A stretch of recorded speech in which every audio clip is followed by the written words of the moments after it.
Okay, welcome to the first episode of the IDW CleanRoom live stream podcast, I guess you would call it. I guess we should rehash a little bit of the beginning of an introduction, who we are, like why CleanRoom, why should you bother listening to us?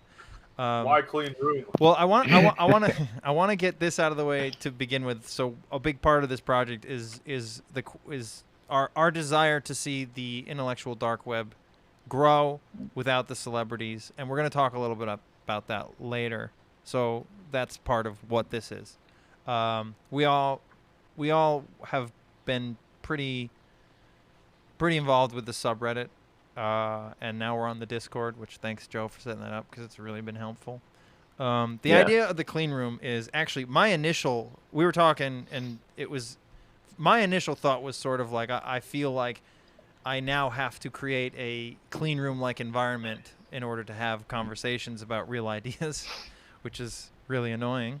But then there was the whole Jordan Peterson thing, that like clean your room.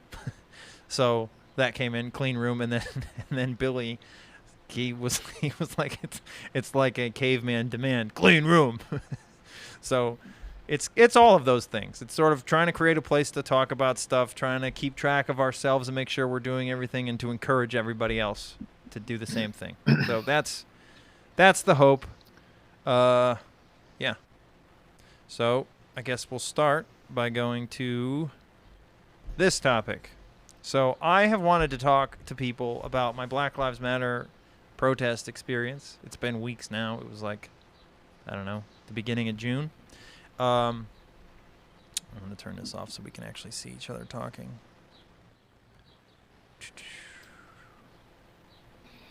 There we go. So the top there, the little candle, that is Chris, and it should show when he talks. And then the bottom. Hello. Yeah. The bottom is Billy. Howdy. Okay, cool. It's working. There might be a slight delay. So, let me actually fix that really quickly because I think there is a 3-frame delay. It's annoying. My God. It annoys me, okay? I'm trying to be a perfectionist. So the first topic is this Black Lives Matter protest experience. So I want to give a little context to it. I don't live in like a major metropolitan area, but I do live in a reasonably urban area with a significant art scene, and I feel like that's mostly who I hang out with. And that's been mostly a good thing. But when the whole George Floyd thing happened, I actually went live on Facebook to try to talk about it because I was kind of distraught, to be honest. I was really upset, and I wanted to talk about it with people. And it went reasonably okay, but then the next day. Oh, sorry, I'm looking at the damn chat in the thing. Sorry, keep going. No, it's funny. It's not Billy. Isn't the? Wait a minute. What is? Oh, why is Billy the only intelligent one in the podcast? Oh, who asked that question? Yeah, I wonder who asked it. Why is Billy's candle snuffed out? That's funny. It's because I'm not in the podcast yet. There's Joe. We can't hear you on the stream, but I can send you the link if you want to come in because we ended up doing it a little bit of a different way. Oh wait, no, I should be able to hear you. That'll come through. Cool. Anyway, so I had tried to talk about it, and one of the things that started to frustrate me was like everybody was in agreement that what happened was screwed up. And I posted on Facebook something like, Ben Shapiro is in agreement with you. This is a moment where we could actually change something. Like there are some things to talk about. And I got pretty brutally attacked for it.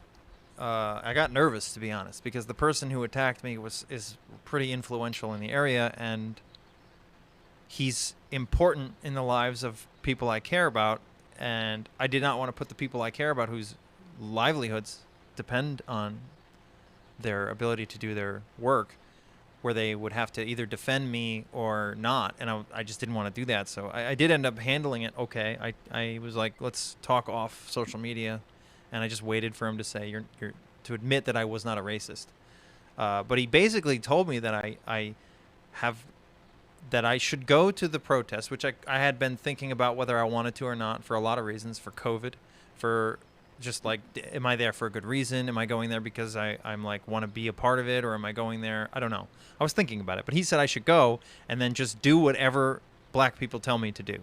And I was just like, well, that is not going to happen, because I've been watching the live streams of the area where there was 2 other protests already where they refused to leave, and they started throwing fireworks at the cops, and the cops came out with armored cars, were shooting them with rubber bullets and pepper spray or whatever, that tear gas. And I was just like, no, I watched them say allies in front, and watched all the white people walk in front of them. Like, I'm not doing that. I'm not doing that. I'm going to leave when it's time to leave.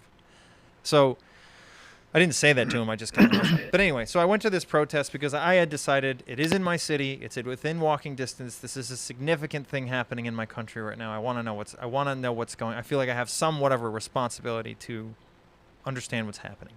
So I went. I stayed mostly out of it. I got a little nervous a couple times because they were supposed to stay in one area, and I got video of it actually. There's a couple guys all dressed in black, looking the Antifa-like, walking into the street, blocking traffic so that they could march from where they were to the police station, and they did it repeatedly. So they were stopping traffic. And then I got trapped because it's against a river, and I got stuck between the river and the march. So I had to wait it out, and I felt really weird because it was like, I don't want to go near that. One, because I genuinely don't want to be near a large group of people because of COVID, but also because I'm just nervous about this sort of mob mentality that it feels like. But I did, and I just kind of stood there and waited, and then a couple people I knew walked by, and they were trying to get me to come with them to the police station. I was like, no, I'm not doing that. I don't want to go to the police station. I walked down here. I saw what's happening. They got these giant armored cars stashed somewhere near my house. I was getting text messages on my phone from all sorts of people. I have a friend who's a cop who said, yeah, he's not from this city, but all of the cops in the area were here. There were 11 or 12,000 people at the protest in a city that's population is under 50. So this is a huge amount of people for the area they were in. And the cop said, yeah, we were all out last night, and we found lots of piles of projectiles that were set up clearly to be available to throw. And it's just like, we're not optimistic about this. We're going to try to keep the peace. We're trying to handle it. So I'm nervous for a lot of reasons. And then I see people I know trying to get me to go with them, and I wouldn't do it. And right as they're next to me, everybody kneeled, and I did not want to do it. I did not want to kneel. I felt like I would be kneeling I felt like I would be kneeling for the wrong reason, but I did. I did kneel because later a friend consoled me because I said I really felt bad. I felt like a part of my soul was crushed by that because I did something I didn't believe in, but they were like, no, you did the right thing because it's not having people around you that know you. It's not worth what could happen if they see you not kneeling. And that in itself is just really fucked up. So that happened. And then I finally got through the march. And the whole situation's weird too, just because boarded up windows, everybody's wearing a mask, so you can't see their face. It's really creepy. And was not a comfortable situation, but I guess it wasn't supposed to be. And then I managed to get out, and I tried to wait in a spot for some friends who I knew were there to make sure they got out and that we all left. And we ended up at a friend's apartment afterwards, and they live in a cheap, very cheap apartment because they're artists. They don't have much money, and everybody else in there are all artists. And we're sitting there and we're literally whispering because we're afraid that somebody's going to hear us talking reasonably through these thin paper walls. And in that moment, I was just like, this can't be the way things are, and if it is, it can't anymore. And It made a real. had a real effect on my ideas about what I have to do with myself, what I should be spending my time and energy on, how to responsibly go about maneuvering this impossible situation. And the fact that, like, these people, they're close friends. They're very close friends. We don't like to talk about politics much, but every once in a while we do. And every time we do now, it's like we have to be in a basement somewhere hiding,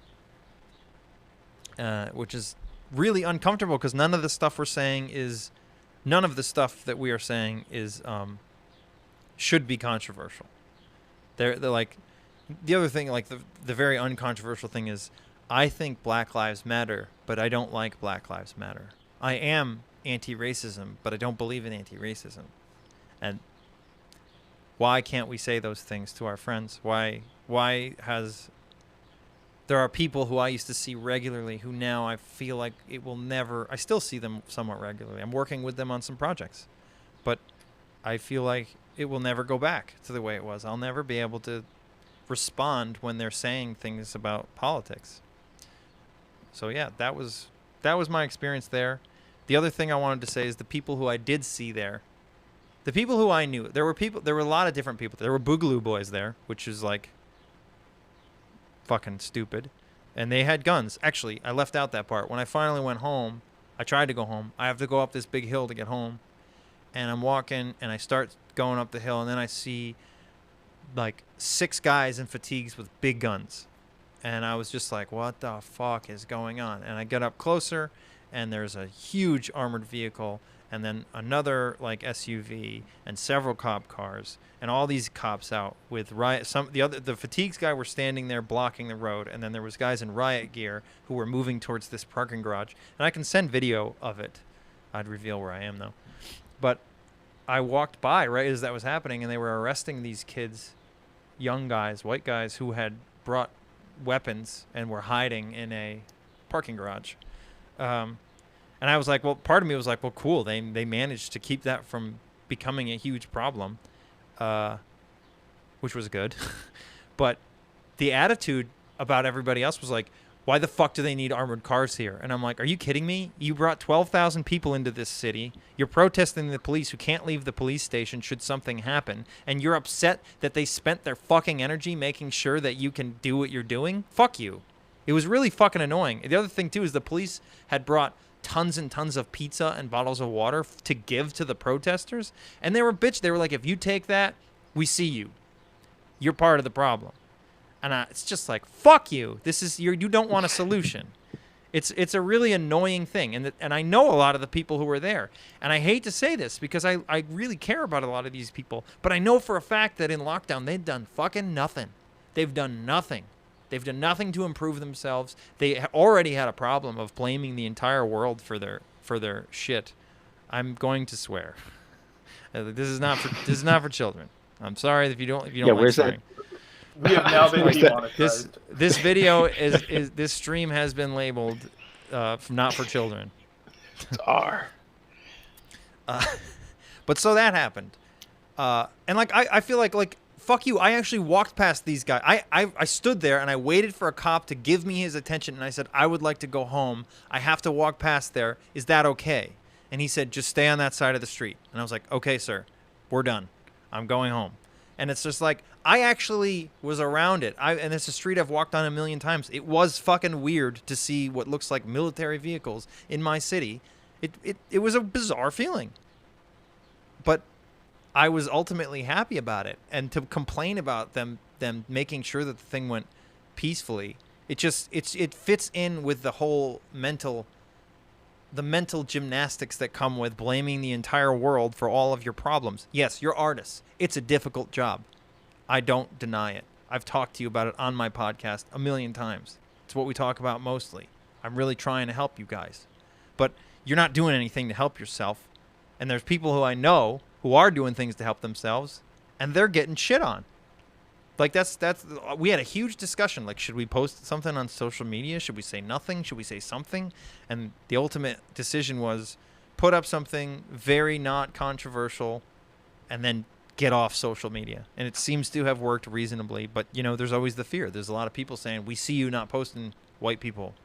Anybody who has a platform, Oh, man. anybody who has a platform, you got a band, and you got fans. You better be posting about this shit." And it's fucking annoying. And that's why I sit there and I see these people, and a lot of them, they're people I would normally feel really bad for, because they look like they have no power in their own lives. They have no agency over their own lives, and they don't understand that they can. It's just really hard work. And they're just walking around, and they're dressed like soldiers or like part of the revolution, and but it's just sad because they're seeking power in the least helpful way, and it's not real power anyway. It's just gross. Yeah, so if I can jump in just for a moment. Yeah, I'm done with my little tirade. Yeah, like that question of like, should we say anything? Do we just stay quiet? Do we just quit social media? Are you familiar with the Dilbert Index? No, please. So, for the youngins listening, Dilbert's this cartoon strip became very popular that basically pokes fun at the absurdity of corporate America. A lot of it with like how incompetent management is. Mm-hmm. Is basically like my gosh. I think probably the one like biggest running theme. If Garfield likes lasagna, then Dilbert has management is incompetent. Yeah, I know Dilbert and the guy who created it. Yeah, and so there was some like study which I'm not going to bother ever finding because I don't care. A long time ago, when Dilbert was really popular, where they would look at the number of Dilbert cartoons posted in the office, and compare that to like job satisfaction surveys, and of course, the more Dilbert comics you see posted on like people's cubicle walls, the lower job satisfaction was. But Dilbert was this really like widely culturally accepted thing, so you couldn't really tell someone it's not okay to post a Dilbert comic. Because, it was like the top comic in, the Sunday funny papers back when newspapers were still a thing. It was... Jesus, how old are you, dude?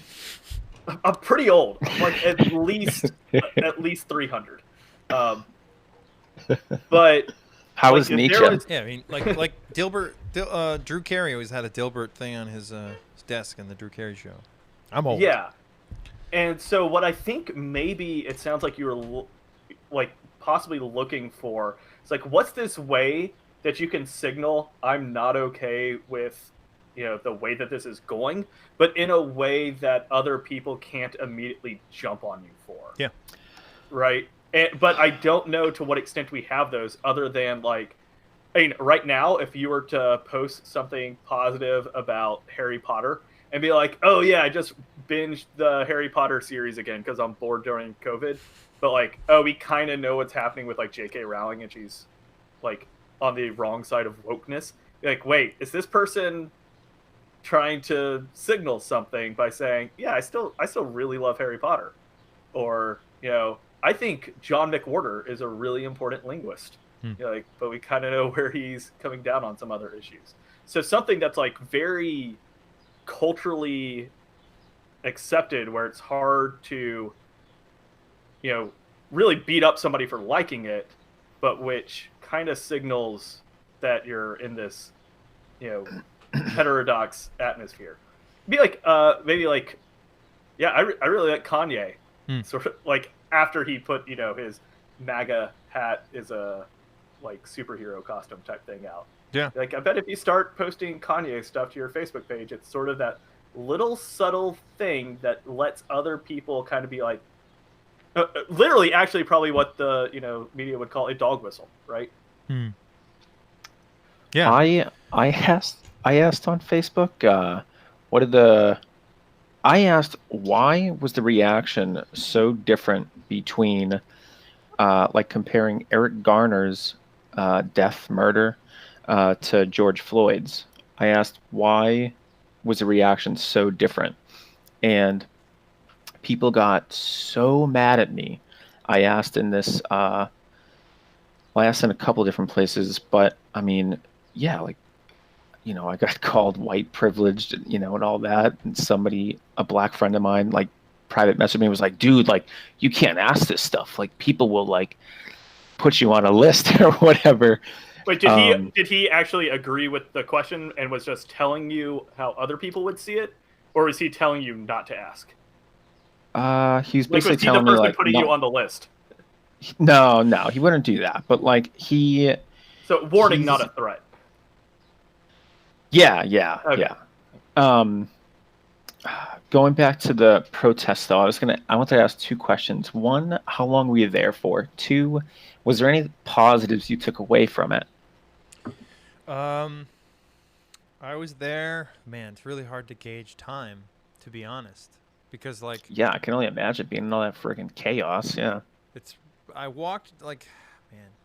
I remember I wrote some things down while I was walking down because it was eerily calm on the walk down. Very, it was like a very nice day, and really calm.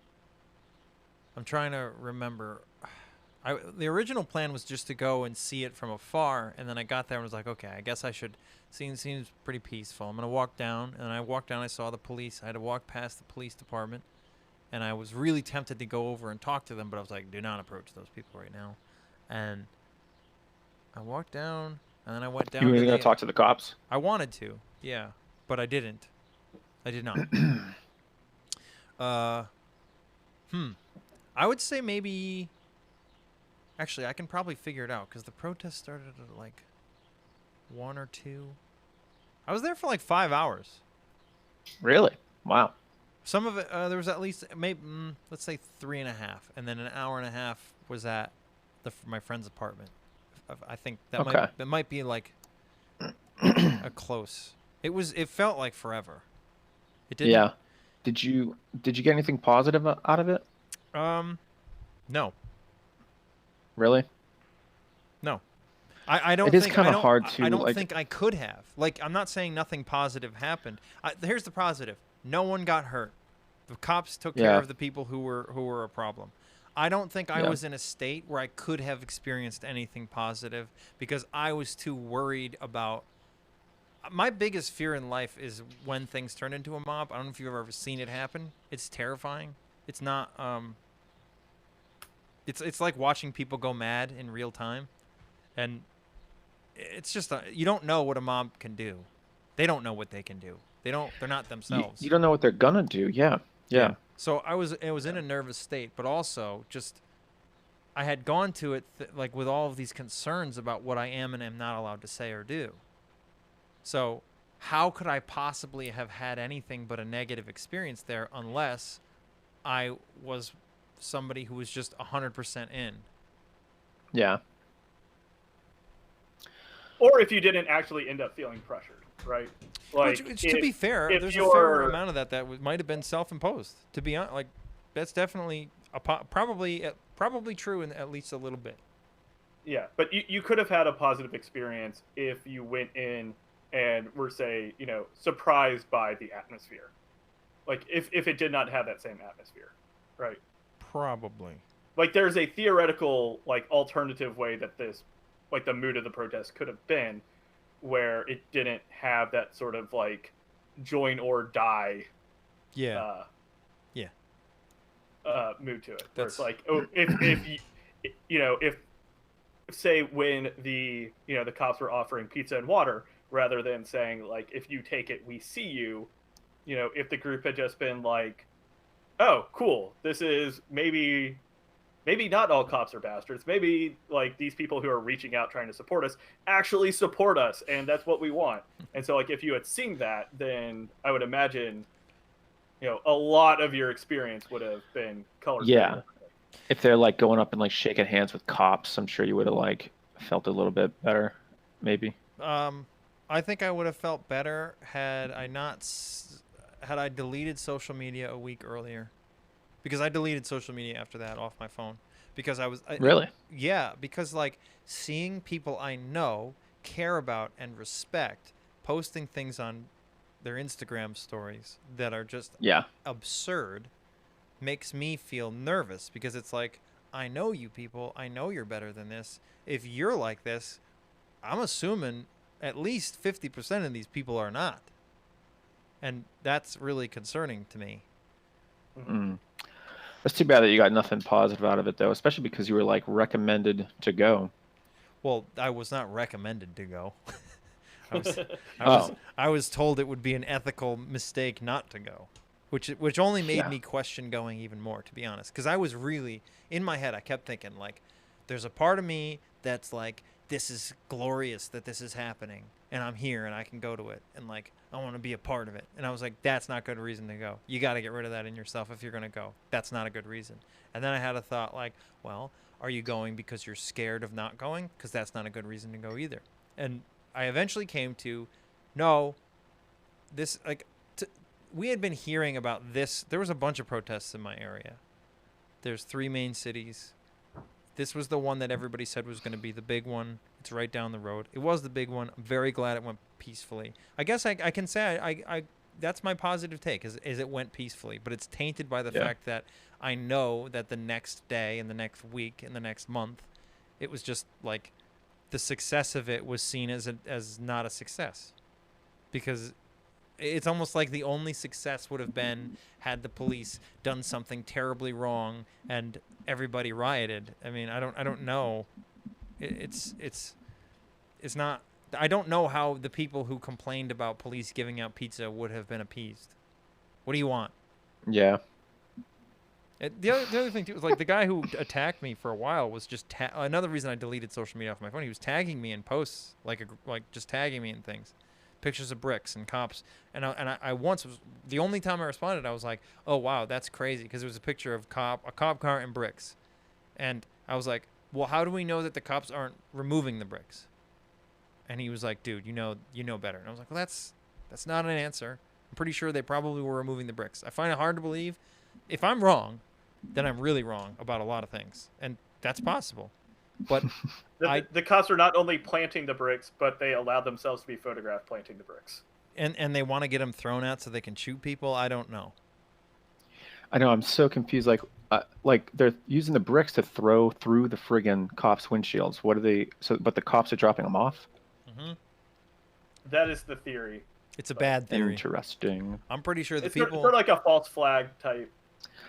It's false flag meets entrapment. There's we induced you to throw the bricks. There are 3 things happening with the bricks, as far as I can tell.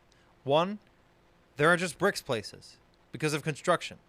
I think that's the majority of it. And honestly, some places have been really responsible about saying maybe we should remove these bricks because there's going to be a lot of people here. 2, bad actors are actually stockpiling them, and I think they're mostly like the Boogaloo Boys or Antifa people. I don't know, but they're not the majority of the people at the protests for sure. And because I think the majority of the people at the protests, it's really hard for me to get a finger on that because the majority were not people I knew. So I think a lot of people were there because they were genuinely upset and they wanted to voice their feelings, which is fair. I'm very glad that the police protected their ability to protest. But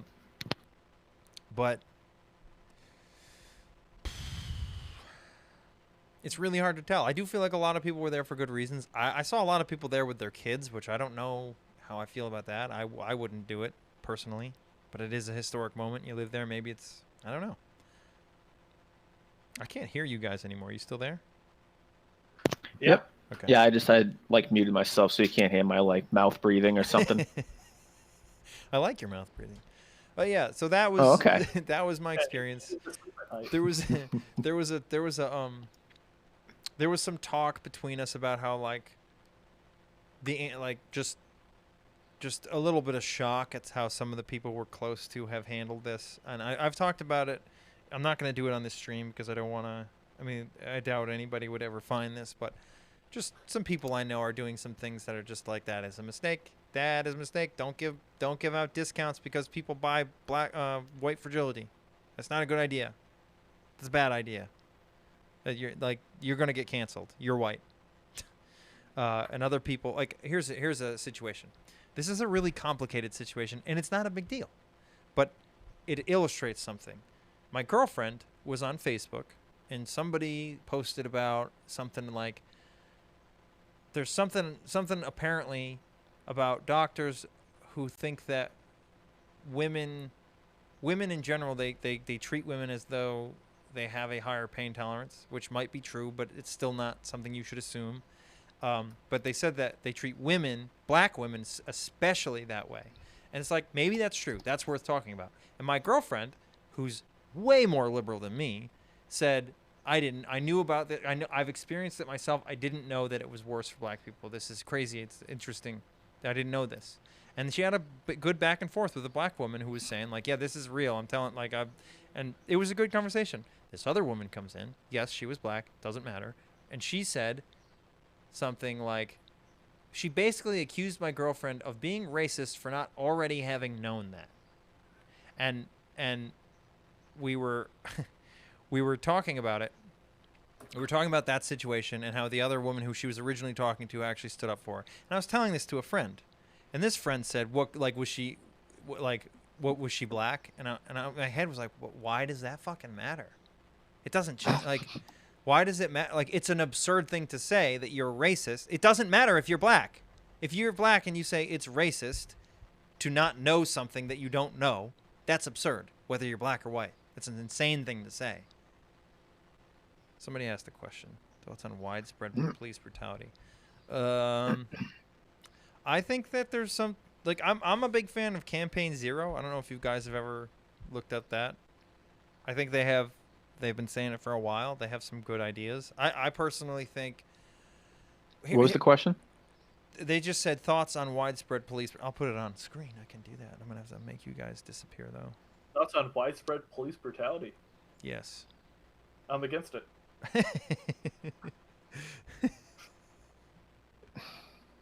There, it's on screen now. Thoughts on widespread. Thoughts on widespread. He also said at the protests. So I think that there's some bad blood on both sides of that. I think there's legitimate problems on both sides. And now I sound like Trump. This is the thing. Yeah. You know, like that's I heard it. Like in my head I was like, Trump. That's what I heard. I heard somebody say, I don't like this. I hate that I can't just have my thoughts. I have to, like, I'm constantly thinking about what somebody else is going to say about my thoughts in a way that's going to attack me and not actually help me to see what I'm getting wrong. Anyway, so yeah, I think that there's people who are on the protesters' sides who are doing some pretty terrible things and not helping at all. And I think one of the things, my big complaint is go home after the protest is over. In my area, there's one where it's just like people do stupid shit at night. You coordinate with the city, and you did. The city said you can protest from this time to this time. That's when you're supposed to go home. Okay, go home. Don't throw fireworks at the cops when they come to tell you to go home. That's a bad idea. And then also, on the first protest in the area, this is why I was really nervous. They were throwing fireworks. They also burned a tractor trailer. And somebody threw a brick through a cop car windshield. He got arrested. He was a white dude. He's a white dude from a suburb. Like, fuck you. But yeah, basement dweller. See, basement dwellers. That's what I mean by that. I should lives matter. I should show you the picture of the guy. But yeah, so that's on one side. On the other side, yeah, I mean, I don't like that video of the cop pushing that older dude. I think that was really over the top. I think that cops are engaging in those things too, and I don't want to excuse it. But to be fair, God, there's no way for me to say this where it doesn't sound like I'm coming on the cop's side, because I think there are serious things that there are serious things that should be changed. Here's an example. I don't like police unions, but now, because of the way this went down, I don't think it's smart to get rid of police unions. Like, because of Chaz and things. Like, right now, why would you ever want to be a cop? And if you get rid of their unions, no one's going to want to be a cop. But we need people to be cops. So now it's like we had a real great situation here where we could have said, you don't need unions right now. Get rid of your police unions. They're causing a lot of problems. They're protecting bad apples. That would have been a good thing. But now the police are in a situation where getting rid of unions is absurd. Of course, I would never want them to get rid of unions now. And it's the same type of thing at the protests. It's like, my job is to restore order. There are way more of you than there are of me. I have to make sure that this doesn't get too far, or I'll never be able to restore order. And it doesn't excuse the behavior, but it's like there's got to be a point where they start using force, and I don't know where that is. I don't. There's a lot of examples of cops, of the cops really going well above and beyond, and that's not acceptable. But if you're afraid your city's going to be taken over, I don't know. Yeah, I think for me, like what tends to be really disturbing in a lot of these videos is sort of like a lack of just basic patience. You know, it's like, all right, you'll have to disperse, but if you do not comply immediately, and this is obviously not all protest, hashtag not all protest, you know, this sense of like that there's no middle ground between non-compliance and like eventual compliance. Like it's if you do not comply immediately, you are not complying, and then that sort of is used as a justification to, you know, ratchet things up. It's like, how about, you know, take a little more time, see, you know, is the crowd generally starting to disperse but maybe slower than you like? Well, if then all that you have to do is sit there and wait and issue the order a couple more times and collect some overtime, cool. Like, you don't need to start launching, you know, tear gas or something because they didn't get out as quickly as you liked. And I think a lot of these situations that blow up are coming down to, and this is actually, God, now thankfully I caught myself before I said the Trump line. It's like there are impatient people on both sides, and we see this with sort of like, you know, protester demands. It's if we don't get what we want right now, then we are going to, you know, it's going to go from protest to riot. And it's like, we want reform today. It's like, that stuff takes a long time to get reforms. And so there seems to just be a lack of patience on both sides. God, now you made me self-conscious about this. No, I'm sorry. Trump speak. I'm sorry. That's like literally, this is why, for me, the moment was just like, this is far enough. I'm not backing down anymore. But I have to figure out how to take steps forward that actually will be effective. And that's honestly my big takeaway from this whole thing is enough is enough. Because you know what? A lot of the shit you're talking about does need to change, and you're ruining it. You're ruining it. I think maybe like one of the better models, and this is just from what I've heard from a friend of mine who does private security for members of Congress, aka Capitol Police. They have protesters there all the time, and a lot of his job is basically arresting protesters. But it's people that go with the intention of protesting where they're not allowed to protest, so that they will get arrested. And it's like, this is what the group does. They say, all right, we have our group here. We're going to protest. When we're kind of, you know, done doing our protesting, we're going to move to the point where now the police have to tell us to disperse. And they know in advance who is going to get arrested. What I've heard is sometimes the groups will actually have like armbands or something they will have coordinated with the police in advance.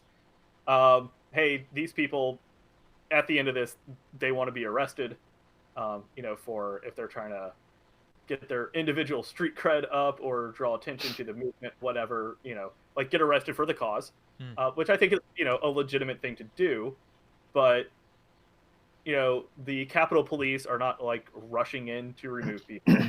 It's a very like calm, almost just like administrative, you know, approach to it. But the people protesting also know that their protest is part of a very large ongoing movement where it's like, yeah, and then we're going to be back in a month or 2 months to do it all again.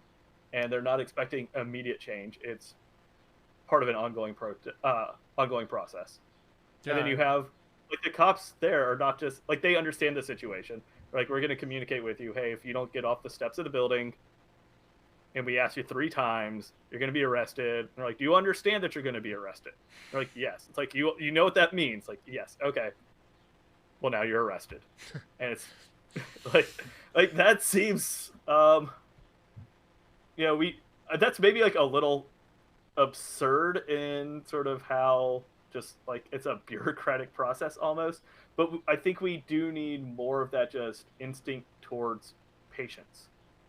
But of course, that might just be racist. Well, because now I'm perpetuating the status quo. Here's the thing with the patience is it's like there's some validity to being impatient because a lot of the shit that needed to happen for a long time, and nothing has been done. And so there's some validity to the anger. And honestly, in the first situation after George Floyd, when the riots happened, I was like, I'm not okay with riots, but you know what? I kind of get this. I kind of get why they're really mad. And that was kind of what I was saying. But it was like, defund the police. Come on, no. Like, I get that they're mad, but that's not a solution. You actually have a moment here where enough people are on your side, and you're blowing it. You're blowing it. That's sad to me. Should we move on to the second topic? We've been on this for Chris, do you want to say anything else about it? I mean, yeah, I guess because really quick, I mean, because I don't really have much to say on the topic anyways, like, or as far as the question, like widespread, I feel like it's hard for me to say because I'm not, I mean, typically we're talking about young black men, and if you look at the data, that makes sense, or I should be a cop, or at least, you know, if I want to be way more knowledgeable on like a realistic solution, I feel like I need to be one of those two parties, and I'm neither. That's fair. But one question I would love to ask some police though is like, can you? I mean, one, it's like how often are you putting people after people resist? How the hell do I want to word this? Here's the problem I see. When people do resist arrest, they get put on the ground and then like you have a swarm of police that sit on them, right? If the cops do that, I mean, the next step, what it looks like the cops are trying to do, again, I don't know their training. I have no idea what the hell they're trying to do next, but it looks like they're trying to get cuffs on the person. And if you're trying to do that and you've put this person not on their stomach, it's just a mess. Like your chances of like hurting the you know, suspect or whatever, alleged suspect, whatever you want to call him or her, you know, they have a way higher chance of getting injured or killed. So like, what are the, I don't even know what the heck I want to ask. Like, I would just like to see people, if it's possible, can you put people on their stomachs more often? But then it's like, it's already like a pain in the ass. If the person's like swinging at you, you know, like, yeah, you know, that's hard. It's not easy. Who's the white dude that this basically the same thing happened to in 20? Sam Harris talked about it. I can't remember his name. Wow. Yeah, why that is. But basically the same thing happened. It was like 13 minutes, and they're literally joking, like they're laughing at him while he's dying. Oh, yeah. I think I saw this. Yeah. And it's like see, but these are things like these are things we have to have a conversation about, because is this like what should they have done?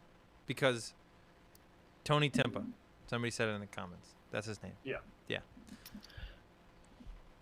And I think a good. Did you guys see? Because we should get on another topic, but did you guys see the Jocko Willink, Joe Rogan? Like, yeah, we're more training. You actually. I thought that was pretty good. It hit Jocko Willink's points, you know. Yeah, you said something that clicked to me. Why the basement dwellers thing clicks with the protests, because I shouldn't use the basement dwellers name. Like I've really felt bad about saying that, but it illustrates a point.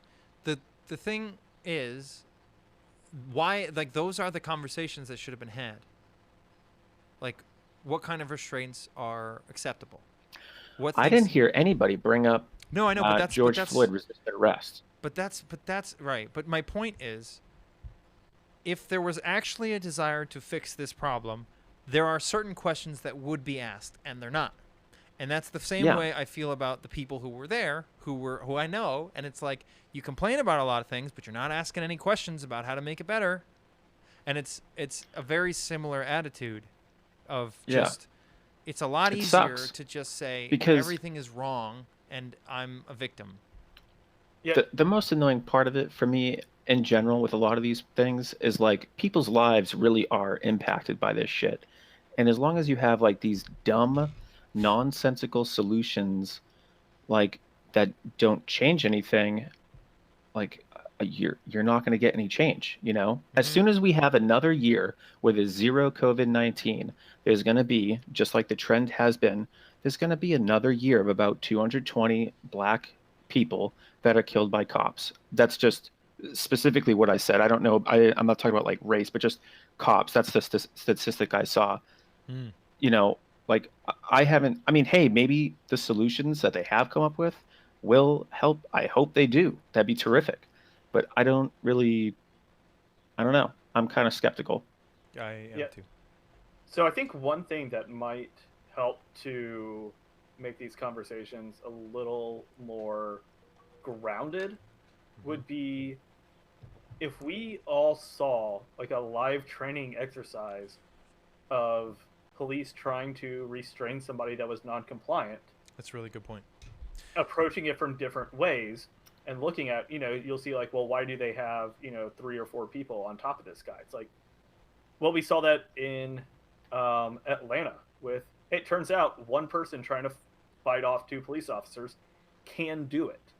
So when you see 4 cops sort of on top of a guy, it's like it seems excessive. It's because we haven't really seen a lot of examples of, where things can go really badly, even in a 2-on-1 situation. Yeah. And so, like if we saw training, so we can be like, oh, this is how that could turn bad really fast when you don't, like, I think part of the, excessive force, I don't want to say excessive force. I think like the excessive show of force is to send the message of like, don't even think about it. Like, oh, maybe I can run away from 2 cops. Yeah. You get 6 cops there. I'm no longer thinking about it. You shouldn't think about it anytime. If you're drunk or an idiot. The moment for me was I saw a video. It was a body camera where the cop was approaching someone, and it seemed like totally innocuous, and the person, like, hands are fucking dangerous, and not being able to see them is terrifying to someone who knows how fast they can do things when you're trying to get close to somebody. And the other thing I think a lot of people forget about with police is like they cannot enter a space where they are welcome. They're never welcome. Anytime a cop enters and goes somewhere, nobody wants him there, except maybe the person who is getting beat. But the point is, you're entering a situation that no one wants to enter, and nobody wants you there. So like, going into that is a mental strain, and I think I agree with like more training for cops. I think they should have better psych training. I think they should have better physical training. I know for a fact they need to have better training with their guns, because there's so many videos of cops doing shit with guns that I know is stupid. Like videos of cops just firing at somebody. Like, what the fuck are you doing? You're gonna kill somebody else. You can't do that. You can't run around just shooting at somebody. You can't do that. Like when you pull a trigger, if you pull the trigger of a gun, you should assume you're killing somebody. That should be the assumption. I'm going to kill somebody now. Unless you're at a range, the idea is if the gun is out and pointed, you want to kill somebody. It's a threat. If you pull the trigger, you're trying to kill somebody. There's no other way to look at it. You can't look at shooting like it's not a video game. You don't shoot somebody in the kneecap to like it doesn't work. No, you shoot to kill. It's the only reason you should be shooting. It's not Skyrim, where people routinely take arrows to the knee. All right, we should move. I was intentionally trying to derail it. No, we should. I was gonna connect to it by saying like the whole thing with like these people. They're not doing things to improve their own situation, which brings us to the next topic. Okay. Get it? Nice. See, look how cool I am. That was more awkward than Brett Weinstein's magic. So yeah, this is the next topic is self-work. Like, enough bitching about the world. What are you doing in your own miserable life? I was trying to channel Jordan Jesus, Peterson. is that how you worded it? Yeah, that's my Jordan Peterson. What are Very you doing good. about I your think- own miserable life? That's the next question. And if you see the picture there, it's a picture. I walk past this every day. It says "clean your dog shit." I thought that was funny, so I took a picture of it, and that's what that is. I wanted everybody to know that. So yeah, I just ranted for a long time, so I don't have to. Let's talk about what you guys have been doing. Billy, you want to go? They've been doing nothing. Sorry, I walked away from my computer. I had my headset on so I could listen, but I was getting myself another tequila. Oh, nice. Well, that actually brings up there is this problem of like sharing what you're doing feels really bad. It feels like you're bragging, but in reality, it's like, no, you kind of need to share what you're doing. You're doing it for a reason, right? Yeah. Well, I think there's sort of a difference in what you can share. That's true. There's a difference between sharing sort of your process and sharing success. And if all that you do is share success, then yeah, it's that, kind of like humble brag, or, hey, I'm going to ask you about your day because I want you to ask me about mine so I can tell you all the cool shit I did. But I think sharing like process helps a lot. So like there's a high school friend who I recently just reconnected with, knew through high school and then college, and she quit her job to start a consulting company. And we talk a lot, but it's just stuff like, oh, I just got my new computer and got that set up, and hey, here figuring out WordPress, and just like those like process discussions don't have that sense of let me just brag about my life. It's just a really it's mundane, but I think it's helpful. Also, in terms of it's anti-Instagram. Yeah. It's showing the mundane, boring details. But I think that helps you to not feel like, oh, I always have to be putting on a front. And this is actually a problem that I've had for a while with this. I think we have a lack of role models. And specifically, when people think role model, it's like, who do you look up to?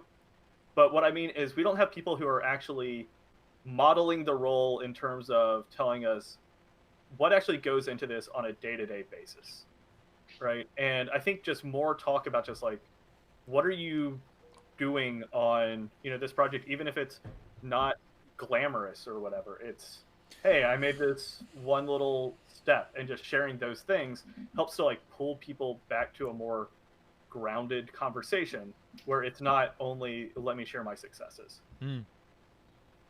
Yeah, that's true. It is, because I said it. we have a saying where it kind of works for any kind of project you work on, but like life is actually the montage. So when you watch Rocky, it's like all of what life really is happens in about 2.5 minutes. Yeah. It's just and they put music behind it because in reality, if they didn't, it would be really boring to look at. It's not fun. It's it's just grinding every day, trying to be a little better. It's actually there's the David Foster Wallace "This Is Water" thing. I don't know if you guys ever listened to that. YouTube that. It's a really great. I'm not. David, hang on. But it's kind of like how soldiers will describe war as boring. Most of war is waiting and being bored. Yeah. It's not, the action sequences. Yeah. There's a lot of marketing. Yeah. And a lot of waiting. Yeah. So, did you want to share anything? Fuck no, I'm not doing shit. That's not true. That's not true. I know for a fact he doesn't have to share it, but I know for a fact he's not doing nothing. Although well, I need to start shaming. no, We need to start shaming each other every day on Discord and being like, "Get the fuck off Discord. Get something done." I know. Oh, I'm worried that like people won't get our sarcasm. Yeah. I love that we have a bit of sarcasm, but like on the Reddit, I'm gonna be like, Jimmy, you commie piece of, and then like somebody's gonna come in like, oh my god, dude, you're Antifa. Like, oh no, sorry, dude. Like, Well, this is all out of context. I feel So like actually, I did have a group that would shame people. So I think this must have been 2 years ago. My gaming group that plays the X-Wing miniatures game. It was in a lame duck period where second edition of the game was about to come out. And there's this group with like 1,000 something people on Facebook that one of the podcasts had made. And so just as a joke, because the whole thing was, it was a meme group and you couldn't post real content. Memes and shitpost only. So they changed it to a running club. I want to say it's Strava may have been the app that most people were using. And if you did not log miles every single week when they did their weekly podcast, they would call you out. And they would just go through a list of names and just, shame. I'm very serious. Like, I know that you keep saying there's some things you should be getting done. And I think you are, to be fair. I think you're getting a lot done. But I think probably from now on, every morning we'll chat a little bit and I'll be like, go fucking get some work done, you fucking lazy piece of shit. And you do the same to me, and that'll be a good thing. Like, shit talking is really helpful, I think.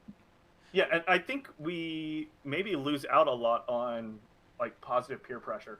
I remember having that in college where like my roommates and I were like all like studious nerds, and it made it a lot easier to be like, oh, hey, I need to go study for this test now. And it's like, oh, that reminds me, I need to go study.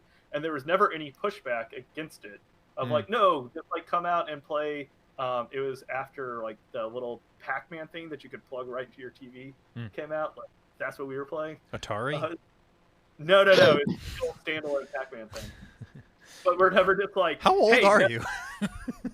Really old. I don't like really though. I thought you were like 28. When I was in college, I got on the Facebook. That's yeah, me too. Me too. Me too. Nice. I was sad when it changed to Facebook. I was sad when they Facebook. gave it to high schoolers. Oh yeah, that's like that's just. Never mind.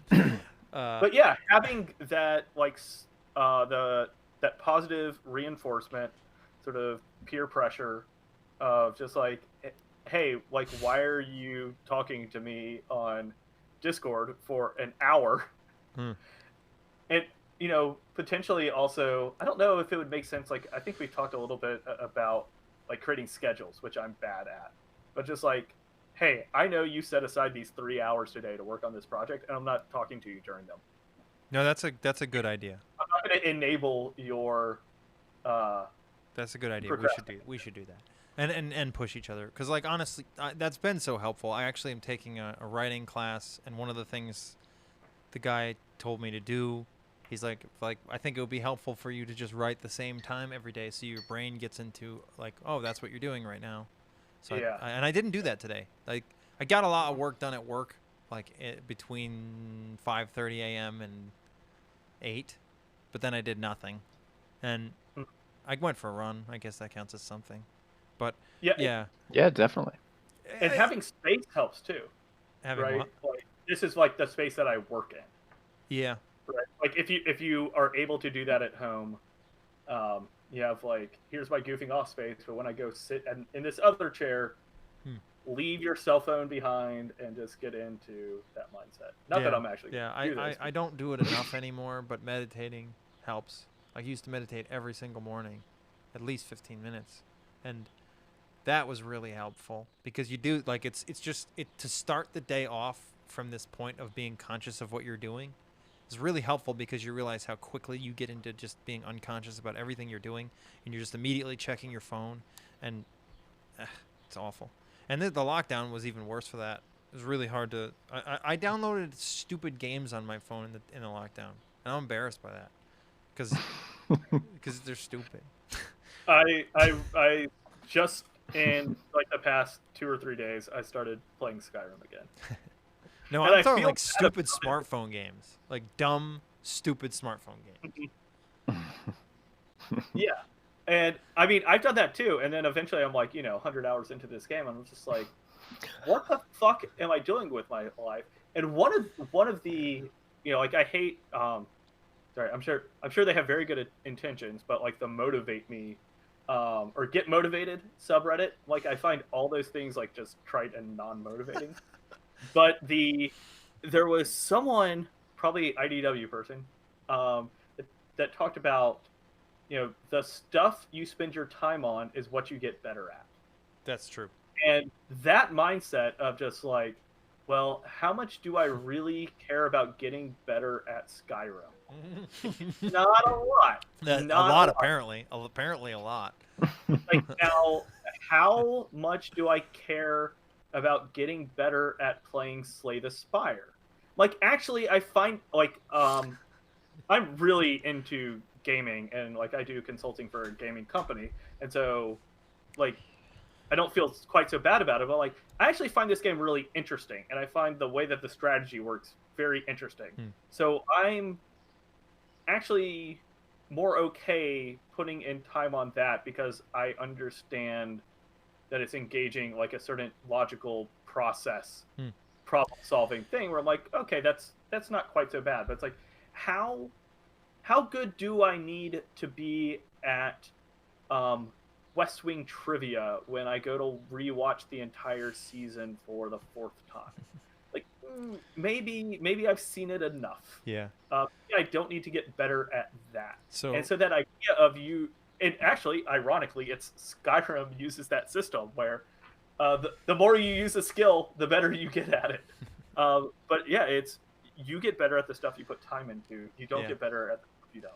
Yeah. So, Chris, I'm gonna go real quick because this was really your topic to bring up, and then you can go. I'm just gonna share the things I've been working on. Okay, cool. I have been getting into live streaming. Clearly, this one's a little harder because I'm doing the whole thing myself. But I've been live stream. I'm working on a live streaming project for some music venues, and it seems like they're pretty happy with it. And they're doing like a pilot program for the month. And if it works, they're really excited to keep doing it. Something just made a noise. I don't know what it is. It's one of the chats. Don't worry about it. Okay. So yeah, that's one project that I've been working on, which is really kind of nice because it gives me some real experience with doing this in a way where I don't have to take care of everything. Somebody else is taking care of the audio. Somebody else is taking care of the videography. I just have to do the stream part, and that's enough. But so there's that. I went into a studio with a friend who's recording an album, and did some behind the scenes video work for them, which was nice because I'd like to get better at that kind of stuff. Been working together with another band, trying to help them plan some things out. What else? Those are the main ones. There's regular work, and then I was doing some website stuff with my girlfriend. That's what she really wants to do. And then this is the big one. I'm gonna show off. Am I allowed to do that? Yeah. All right. You're allowed to have successes, but I think, so long as that's not all you share. Is this yard work? Shit, you're not gonna be able to hear me. Ah, I can hear you. I can't hear, so my headphones are on. You're coming in soft, but I can still kind of hear you. Hey! Oh, is that a garden? There you go. Yeah, that's been the big project. There's my dog. Oh, should...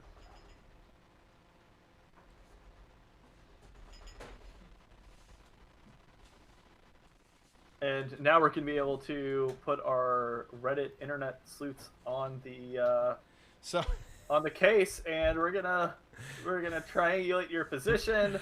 So well, now that I can say something, the garden was something I had. Jimmy's already worried enough. I had a bunch of 4x4s laying around from a previous project, and I decided to first make a border around it to make like a raised bed garden, and then I just went to town with it because I was home.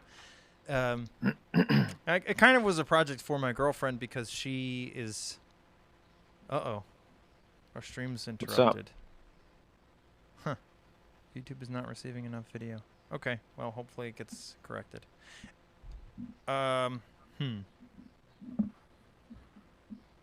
Is the stream still working? I wonder if somebody can check on it. Talking about just YouTube? Yeah, Yeah. somebody in YouTube. Could you comment? I just I'm watching this stream. It looks fine. Okay, it might buffer a little bit. Okay, so yeah, I was I did that. My girlfriend, you know, she lost her. She was on unemployment, but she didn't get any unemployment the whole spring. So she had no money, and she wanted to plant things, and that was just something to do. And it's been kind of fun, honestly. Like, now I wake up in the morning, and I usually go for a run in the morning. And when I go out there, I weed it, because it's just it's really kind of therapeutic in a way. It kind of feels like life, like just a bunch of shit coming constantly, and I just gotta prune out the bullshit. And having something to take care of. Yeah. Is really rewarding. Yeah. I forget which of you does the Jordan Peterson voice, but it's, take on more responsibility. It's you are finding can't do it something when the to be camera's on my responsible face, for, right? Yeah. But it's that I'm going to be responsible for this living thing, and it kind of seems trivial, but no, like I really like in my very small balcony gardening, and it is rewarding in that way of like, oh, I made this. I don't know if you could see there was 2 cars in my yard. Sorry for the white trash imagery. Whoa, racist. But like, no, for real, that's like, it's funny. My roommate, my girlfriend's car broke down, which is really making my life difficult because I let her take my truck every day to work. So I have no vehicle, which is really annoying. And so her car is in my yard, and then my roommate's sister is moving into town, and she drove here and left her car here, but it has out-of-state plates, and she was afraid of getting tickets, so I let her park it in here. But yeah, now my yard is. It's kind of funny the contrast of it. It's like I have a garden that I'm trying to keep clean, and a yard that is like, yeah, but things are not that great. there's some shit to take care of. I think gardening also just provides this like real world thing that you can observe, where if you sit all day and you stare at one of your plants, unless you're growing bamboo, you do not see any change. Mm-hmm. And then the next day you come out and you look at your plant and you're like, I'm pretty sure it just looks the same. Mm-hmm. I don't know what more I can do to garden this thing. And then, third day you're like, yeah, this kind of looks the same. And then you ignore it for like a week and you come back and you're like, holy cow, this thing is just like going crazy. Like you have those moments where it seems like all these small steps are not making progress because you're comparing it from one day to the next day. And then from that day to the next day. And you're like, it really doesn't feel like a lot's changing unless you have like a big milestone. Mm-hmm. But if you compared where am I, if you were making those incremental steps, and then you say, well, where was I at the start of the week? Where am I at the end of the week? You're like, oh, this is actually quite different. And where was I 2 weeks ago or a month ago? And you're like, oh, all those little tiny steps add up. That's true. Like weight loss, if you're like, hey, I'm losing, half a pound a week, and you're like, that kind of feels like, actually half a pound a week's fine. You're like, half a pound a month. You're like, that doesn't seem like shit. But, hey, at the end of a year, you're like, I'm down 6 pounds. Probably a healthier way, too. Yeah, it's like, that's not nothing. It's also, I didn't gain 6 pounds. Yeah. Yep. Maintenance is hard. Yeah, thinking in terms of like, how do I make these little, very small steps that seem utterly pointless on their own feel more impactful? And like that's why we get addicted to like video games and stuff, because they know how to hit the dopamine trigger, where we don't get that in real life progress. It's a lot of, you're just going to slog this out with no tangible rewards for a long time. Yeah. It's true. How about you, Chris? Okay. So. While you're talking, I'm going to go do a couple farmer walks through my apartment. So. Billy doesn't give a shit about what you're doing. No, you're just not going to hear me. I don't blame him. I'm tired. I'm gonna exercise while listening to. Then you can come back and describe these farmer walks to us, because it's. I found that whole thing funny, and It's cool, but yeah. Anyway, sorry. But yeah, actually, I was gonna say, I agree with his point about having the responsibility of your garden, because one of the three things that Viktor Frankl said gave life meaning was having work. But okay, so end of last year, 2020 was coming up, and I was like, I've always been, into like self-improvement and that kind of thing, and I've never been one for like, fucking New Year's resolutions or something. It's just kind of like a trend thing, and that's why people do it, and that's why people fail all the time, because they don't really mean it. They're not really determined and like driven. It's it's a trend. They hop on the trend. But since I've always been into that, and the year was coming up, and I started to realize, like, okay, maybe I should like stretch out my, like, the progress I make, instead of trying to make like big change over like a month, just see what happens over the course of a year. Just have this mindset that like 2020 is going to be like a good year. I'm just going to try to improve, steadily throughout the year. And one of the big ways I'm doing this, I linked to the Jordan Peterson video. I put it in our project's IDW CleanRoom text channel if you want to see it, or the project's channel. And he talks about making a schedule, okay? And so, I mean, I've had this schedule for like, like probably a year now, maybe even like longer. But anyways, I have like, it's got a bunch of different sections on it. There's 3 sections really to it. Is like my daily goals, my yearly goals, my 2 to 10 year goals. And then I have a section of like my responsibilities. So this is going to be like work related stuff, projects, free time. And then I have another section where it's like the actual, like, okay, it's 7 o'clock, I wake up, and then like every, hour or half an hour, whenever the hell I'm doing something different, I have that there in the time listed. And I got a weekend schedule, and I have a schedule for my meals too. And Damn, dude. I actually just added like a new like section to it actually, and it's like I noticed that I was kind of plateauing, but yeah, I think it was just because the year I had it in my head like, oh, a year, I can kind of like, it's okay if I'm making really slow progress, pretty much like none. So I started putting up like July goals, August goals, September goals.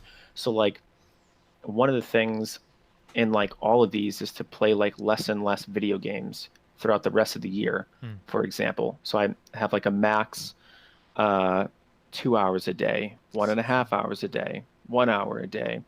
I have a thing for exercise, for let's see, for how much like snacks I eat, or even eating out. But yeah, I'm just trying to make like as much progress as I can throughout the whole thing. I get the schedule. It's going pretty good so far, but one of the key things that Jordan Peterson says in that video is like, you're useless and pathetic anyway, so you're only going to hit it with like 70% accuracy. Isn't it And funny it's how fucking that like true. that I feels good as a guy? Like to have somebody tell you that, it feels like really good.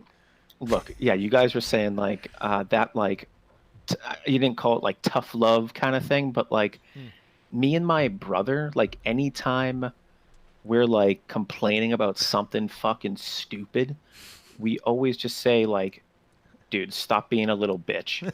And then we're like, the other one, we know it's like, yeah, like that's what I needed to hear.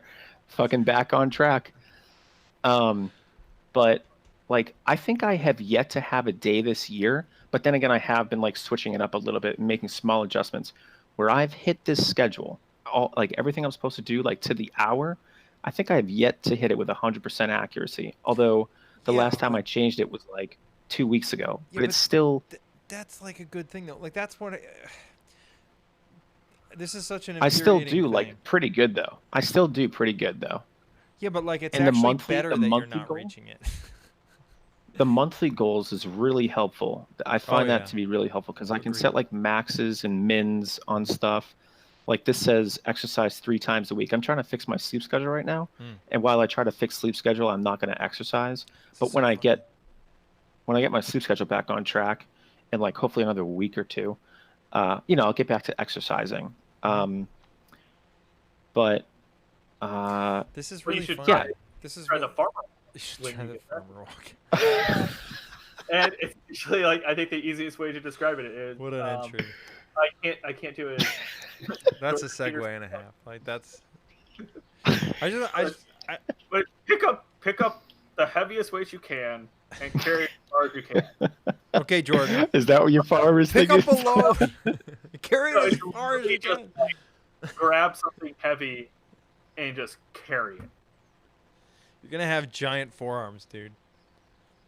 Well, like you have to use your core to like stabilize yourself so you're not like swaying and you're like. See, there's more details to this because like I'll just fucking drag it.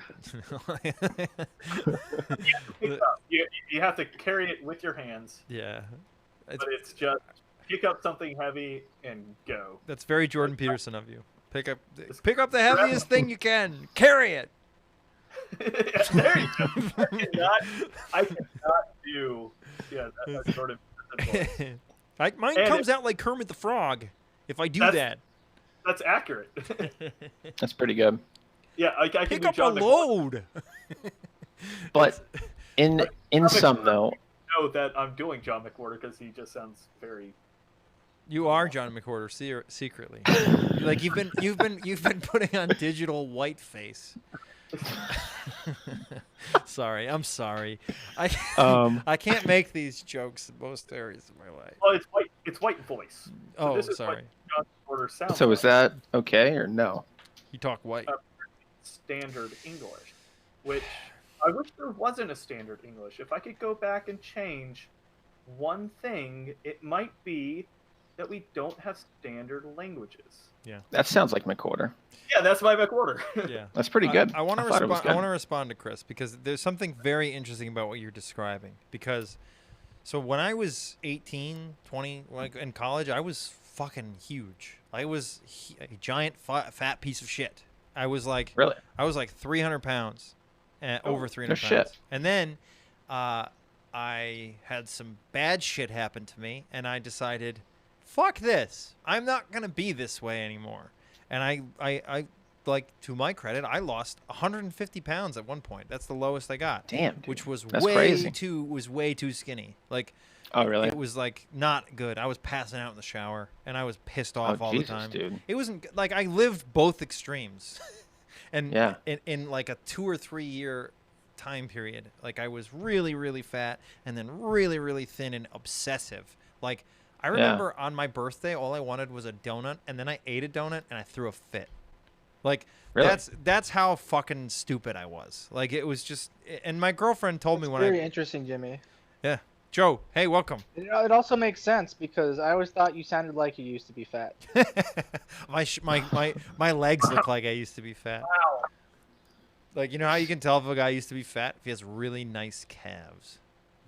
Whoa! I've always had really nice calves, and I've never really been fat.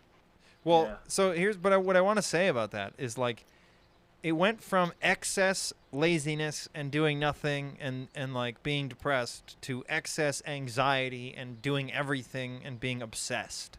And like, I remember talking to my girlfriend at the time, and she was like, you need to go to the doctor. I blacked out in the shower, and she's like, you need to go to the doctor. You don't eat. Yeah. Like, I'm tired of you're angry all the time. And I was like, okay. So I went to the doctor, and the doctor was like, he kind of said, I think you have some form of OCD. I think that it helped you, but it's not helping you anymore. And he's like, do you like your girlfriend? And I said, yeah. And he said, well, she's not going to stick around with you if you keep behaving like this. And it was really good advice. It was like, that's true. I don't want to be around me. Why would she want to be around me? Yeah. But so like living through those excesses, it helped me.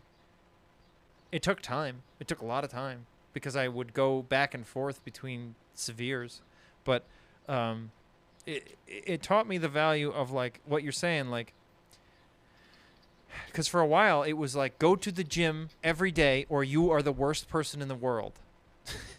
To like, that's not good. No, but like there's an amount of that was healthy, and it's really hard to figure out what that was. So like, I remember for a little while one of the rules I had for myself was I'd come home from work and it was like, are you mentally gonna be okay if you don't exercise? If the answer is no, then you're not allowed. You get to exercise when it's gonna be a mentally healthy thing for you to do, because. So that was it's like that's what I mean by gardening feels really good, because it's just like yeah, I took care of that weed problem and then another one came in and now I have to deal with that, and it's way better to see that as like an exciting thing about life, because I remember like the angriest I ever was when I realized it was so stupid. I was mad that a friend of mine was eating pizza again, and he's like super rail thin and he just eats garbage, and it just pissed me off because it was like I'm never going to be able to do that. I'm never going to be able to do that. And that pissed I was like it was like such a childish thing to think, but I was mad about that. I was mad that like I just want to be able to eat pizza and not think about it like other people. And I feel so annoyed with myself for even like remembering that, but it's sort of coming to terms with that was the healthiest thing I ever did, because it made me. It's like yeah, life's work. Like you don't know what that guy's doing. He's got other shit he's got to worry about. Maybe he doesn't have to worry about pizza, but like he has to worry about something else. And Jimmy, have you ever seen Adventure Time? Oh yeah. You remember the episode where he was doing that dungeon with Flame Princess? They found a chest that was locked, and so then they had to find the key for it. And on like the other side of the dungeon, they find the key. And then Flame Princess is like, "You mean we have to go all the way back to the other side, to the chest?" And Finn says to her, "We don't have to. We get to." Yes, that's exactly it. That's exactly it. And Joe, you actually helped me realize that in something in my own life recently. I'm not going to share that right now, but the Mufasa. Joe is Mufasa forever for me. It should get shared at some point because I think it was a great line. Okay, yeah, you're right. So I'm not going to share the details, but there's something that I said. Basically, let's just say this. I don't want to be a leader. I don't want to do that. I don't want to be a leader. I don't want to have a leadership role. I don't think I deserve it. I don't think anybody deserves it, and I don't want to do it. And then Joe, I'll let you say it. You say it. I said to him, "Simba, you must take up your place in the circle of life and be king of the Pride Lands. And if you don't, then Scar will be king. And you don't want Scar to be king." That last part is the thing. That's exactly it. That just really, as the kids say, wangs the nail on the crumpet. Mm-hmm. Yeah, and I mean, I'll be honest. I'm still resisting it. I don't want to do it. I don't think I deserve it. The metaphor just so lands. It's like, yeah, I don't want to take on this burden, but you know what? If you don't, somebody else will, and you're not going to do a worse job. Yeah. It's not that I don't want to take on the burden. It's that I don't feel like I or anyone deserves to be in that role, and I don't. You don't deserve to be in that role, but you know what? Scar doesn't deserve to be in that role either. Yeah. I think that's why shit talking feels good. It's like, yeah, you're doing what you need to do, but you don't deserve to. It's like you really don't deserve any of the good shit that happens to you, you piece of shit. You're garbage. Yeah, but we could give it to somebody worse. It's not that you deserve it. It's we've made you the trustee of it. Yeah. Yeah, there's something nice about knowing that. It's not a privilege. It's a burden. Yeah. Yeah. And you didn't deserve the burden either, but that's where it landed. Oh, I think I deserve the burden. I'm a piece of shit. Well, that's true. That is. Okay, other people don't deserve the burden, but you are particularly worthless and evil and just vile and deserve all the shit that life has thrown on you. Yeah. But other people don't deserve the burden. I wanted to say to Chris, because so many of the things you're describing are things that I have personally found helpful for me. So Not so much anymore because honestly I'm getting old and my body is just tired. But I used to have like really I'm 35. It's not that old. It's just like I can't do what I used to do, and I'm trying to like accept that. I'm trying to like find a healthy way to accept that because I really hate it. Just He's I a young wasn't person for 1 more year and 1 more year only. yeah, but like my body literally can't. I used to. Okay, I'll give you my week. That used to be my week. I would go to yoga once. I would go to the boxing gym twice. I would lift weights 3 times. I would run every single day. So like I can't do that in a year. Jesus. that was my and I was in pretty good shape, but like the thing is I never knew I was in good shape. It never felt like it was. And so now I'm like, and the other thing too is like I would like to start a family at some point, and it's just like that's not going to happen. You're not you're not going to do all those things and to raise a family. You're going to have to find a way to be healthy in other ways. So I'm trying to practice that, and I think I've been doing a good job. And this lockdown has been really good because I can't go to the gym. Y'all gotta make a schedule, man. Yeah, well, that's what I was gonna say. Like your schedule and having like for me it's weekly. I like to have weekly goals because it allows me some flexibility and it allows me to say like, well, I didn't do this week, so maybe I'll do a little bit of extra of that next week, and it's okay. You fail right out the bat. What? Like, if you slip a little bit, you haven't immediately failed your goal. Yeah. Right. Yes, yes. And you have a buffer to actually complete it. And if you realize it's not going to happen, you can just say, well, you know what? I got all this done this week. Next week, maybe I'll focus a little bit on this thing that was slacking. And it's really I think it's healthy and helpful. And having that, it also makes you be honest with yourself, because if you have a weekly or whatever period of time list of things you wanted to do, you can be like, okay, well, I said I was going to do this, and I only did this, and this. So, why? Is it for good reasons or is it for bad reasons? Did I need to rest? Because that's okay. That's something I have. Like, now I'm better at it. But like, and like you guys, it's funny you were bringing up video games because like I'm triggered by video games. To be honest, I really like video games, but I can only play 2 video games a year, and it has to be like a story game that has an end because I get really overwhelmed.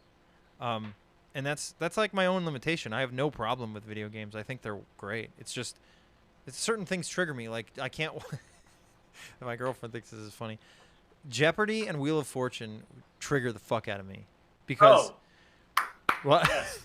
Because if I see it on TV, I remember being in high school, and if like it was 7 o'clock that Wheel of Fortune came on, and then Jeopardy came on, and I didn't actually watch it. But what that meant is I've done nothing since I got home from school but sat on my lazy fat ass, and like it just makes me sad. So I don't bother with it anymore. I don't need that in my life. I'm post Wheel of Fortune. Yeah, but by contrast, how fucking good does it feel to have accomplished something pretty big for the day? And then you look at the clock and it's like 10:30 a.m. Really good. Like that is, well, it's nice waking up early. Yeah. That is one of the best feelings, is having accomplished something meaningful. Even if it's just I have to run out and get my groceries, which, you know, hey, COVID, so maybe grocery stores aren't open that early where you are. But, you know, just like I got the laundry done, I ran the dishes, I made myself breakfast. I went out, I got, you know, the shopping errands that I had to run, and I got that all done by like 10:30 or 11. You're like, I'm not even ready for lunch yet. And I've accomplished a lot of shit for the day. But it's, you know, you just pick like the easiest shit to do. The low, which I think we've talked about. Like, don't focus on the most important thing to do. Like, focus on what is the most manageable thing you can do. Like, just grab that thing and do it. Get that momentum running. Yeah, it feels good. Yeah, and I think like that's a lot of the theory behind like make your bed. It's because you have now accomplished something, and you set yourself up for more success rather than being like, hold on. And I know I get into this, like, it's gonna take me a little while to get going in the morning. It take me a while to get the ball rolling, but it's like, but you gotta at least start pushing it. Like, no. I'll start pushing it after I make some coffee. It's like, That's another reason I know I'm old. I just like wake up at 6 o'clock latest and just like, yeah, I'm ready. Let's get up. It's time to go. But yeah, let's go. I'll do a little pee-pee and then I'll be ready to go. And then Oh, no, you're old when you're like, I know the exact hour today that I'm gonna poop. yeah. No, well, no, that's like hell. Like I wish I could be in that. Like that would be great. Oh, or coffee. Yeah, like my routine lately, because I'm working from home, is I get up, I unload the dishwasher, and brush my teeth. Not in that order, other order. I unload the dishwasher. Oh yeah, the order was fucking weird. I like I like Jeez, maybe like I go so either I'll stretch on the floor or I'll catch up on my email or something real quick, and then I try to go outside and go for a walk or a run, and then I log into work. Well, I log into work while I'm brushing my teeth and stuff because there's stuff I can take care of mindlessly. But running up hours. what? I'm Run up some hours. I'm salary, so there is no hours. My hours are all Okay. hours. Well, pretend you're earning it. Yeah, but yeah, I mean, it does feel really good. Another thing that feels really good is when it's like, holy shit, it's 10 o'clock at night. I did not realize that how much time had passed because I've been working on this. That feels good too. Yeah. I think they both feel really good. 10 o'clock and Yeah. anything. Like when you're working on something. Yeah. and it- That was like when I went into the studio with my friends for recording that album, which I'm super excited for because she's fucking amazing. It was like 12-hour days, and like to be fair, I'm not working really that hard. I felt bad for the drummer, like that's a physically tasking job. But honestly, most of his work was done in the first few days, so then he's just there as support until like whatever. But these days go by ridiculously fast, and I'm not even the ones doing the work. I'm just trying to capture them doing the work. But like just being around it is intoxicating. It feels good. Feels good being around people getting things done. Yeah. The last like few hours of my day are all like different projects. So my like 10 o'clock there is like when I get on my projects, I'm like, oh shoot, it's already this time. Like my day's done. I gotta now work on these different, things, write some poetry, read some philosophy. Yeah. No, I read philosophy in my free time. That's good too. Like for real though, like in 2018, I realized that at the end of 2017, I was like, I don't read enough anymore. And so dude, I read like 50 books that year. I read so many books, big books. And I was like, I loved 2018. Actually, can we use this to go into the last topic? Because it is 7 o'clock and I don't know if you have to go, Chris. It'd be good. Yeah, we're good for now. We're good. Okay. So let's move. Oh, spoiler alert. Sorry. I didn't want to. Oh, what was it? Well, I was going to say what I believe the last topic is. Yeah, okay. You can say it. It's fine. It's really not like big reveal. All lives matter. No, wait. That's no. Future of IDW lives matter. Yeah. No, we've been canceled already. Wow. So the topic is the future of the IDW, and the reason I was thinking about that is because I was thinking 2018 was it was the year for the IDW. It was the year. It was the year that like all of the debates and stuff, the talks and stuff happened. And what I was thinking was we lost the momentum in a real way. And a lot of this, like Joe and I have talked about this many times, that I think a big part of it, he thinks a big part of it is it can't be a celebrity cult. It cannot be a celebrity cult, or it will not be anything. And then there's the whole Pangburn thing, which like I don't know the guy. I'm not gonna hate on him, but he made a big mistake, and I heard about that. So he's so for people that didn't follow it. Okay. So what happened? Pangburn had this whole series of events. The Sam Harris and Jordan Peterson debates, all four of them were Pangburn. The like intellectual dark web. I forget what they were called. They were scheduled all over the world. And he got all these people together, which was awesome. But the way he went about it was really shady because he would like Yeah, because he would use the ticket sales from the next one to pay for the previous one, and then when he didn't get enough tickets, he wasn't making enough. It was like a pyramid scheme that just didn't last, and he ended up having to cancel events, and nobody got their money back. Damn. Just for legal reasons, we are not saying it is a pyramid scheme. We were saying it was like a pyramid. But so and I don't know, like, you know what? Pangburn is Pangburn, and he's whatever. I'm sure he's figured some things out and he's moved on, and I'm not going to sit here and hate on him. But I will say this: he was clearly not up to snuff for what he was trying to do at the time, and I don't think we are either. And so, how do we get to a point where we are?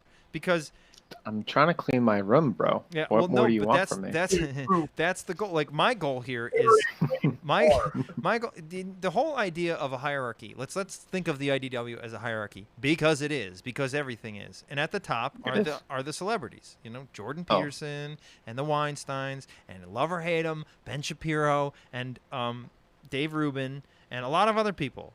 McCorder, Lowry. There's a lot of people. I think Coleman Hughes. Coleman Hughes, dude. Is he in it? Don't forget Coleman Hughes, bro. He's great. I hope he's in it. Yeah, but so they're great people. They make great content. I love listening to them. I'll never stop. I didn't say Sam Harris. I cannot believe I didn't say Sam Harris. I don't like his voice. Well, that's funny. He's probably the podcast I listen the most to, and it's because I have probably the most disagreement with him. Like, he has the nicest voice that's easy to. I love his podcast. Voice because it's really, really nice. Yeah, I love his podcast because, like, sometimes it infuriates me how much I want to disagree with him, but I can't. But that's good for me. So anyway, the point is, as great as they are, they're at the top. But for a hierarchy to have any meaning, two things have to happen. The bottom has to lift the top. And we're not doing that. And the top has to serve the bottom. And they're trying to do that. But if both aren't happening, the whole thing collapses. And so we need to be better at holding up the top. And we can't do that if we're not doing anything. And we're not doing anything. So first, this whole project was to try to see, can we improve and do better at this and start conversations and maybe create some kind of a platform where we could... Okay, we'll answer that question in a bit. We could create something where maybe it's enough that we could do something like what Pangburn was doing, not as many, but maybe something responsibly. Like, maybe there's something we could do to be helping the top, but that shouldn't be our focus. Our focus should be, how do we improve what we're doing down here so that we are a better foundation for the IDW, because it has to be more than them. And honestly, so that's the goal. That's the goal of this project. And honestly, I want to say a big thank you to Joe, because he's been really supportive. And also, the Discord server has really been going well, I think. Yeah. I think the open invites are still there. So anybody who's not on, you should really go to the Intellectual Dark Web subreddit. I should probably put a link in the description of this video. There's a really good about, like, fucking do something. Yeah. There's an invite. Like, I'll put the invite on the video on YouTube. And then if it expires, then it expires. But I think it's been really good. Honestly, it's so good that it's distracting me.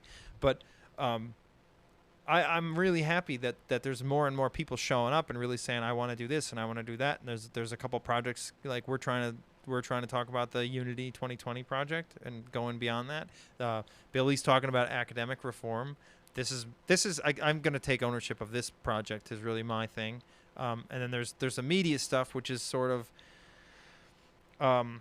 we talked about it last night, but sort of one of the goals is to come up with a really easy to consume list of things you can do to make sure that social media or other online platforms are not forcing you into a bubble. One of the ones I mentioned that is, like, never have your YouTube on autoplay, because it will only get, like, once you watch 2 videos that are related in a row, it's just, you're fucked. It's over. It's decided who you are. It's really hard to get out of that hole. So, like, turn off autoplay. There's other things. Yeah, I think we talked about, like, share what you're watching with other people. Yeah. So that you, like, let me see your bubble, right? Yeah. Like, I'll show you my bubble if you show me yours. That would be great, to be honest. Like, even not traditional IDW intellectual people giving lectures or debates or whatever, but just like, hey, you know what? Well, actually, they got caught up in social justice stuff, but, like, I really like watching Bon Appetit videos. and like weird random military history, like amateur military history, but there's some people that have like some really nice content. Like, yeah, I like watching that stuff. Same. I really weirdly like watching. I really like. There's this guy who makes videos about like the record of different video game speed runs, and I can't get enough of it. It's like they're all like 50-minute long videos, and it's like really dramatic, and I love it. Like, yeah, I don't know why. Have you seen Marbula 1? I don't know. I wish I could remember the name of that YouTuber though. So it's just like people set up track, or it's like one person or like just one channel. They set up tracks and they have marbles race, and they report on it like it's a real sport. And what's funny is, like, I brought this up at a July 4th barbecue when we went from the safe outdoors to the COVID-infested indoors, where there was air conditioning. So we got Legionnaire's disease also. And we were just like, hey, you know what you should watch? Because there's, like, no sports on, is Marbula 1. And then, like, another person is like, yes, I love that. And so we don't share a whole lot of these things. And so in addition to, like, breaking the bubble, this is my point, so it's just not a completely random rant, is it helps to humanize the people you're talking to. I think that actually helps a lot with, like, forming these communities, is to know you're not just somebody who, oh, you posted about, you know, your political thing on IDW, and I disagree with you every single time. Or I agree with you every single time, and you're the person that comes in and, like, backs me up on these conversations or whatever. Yeah, those always like, bore me.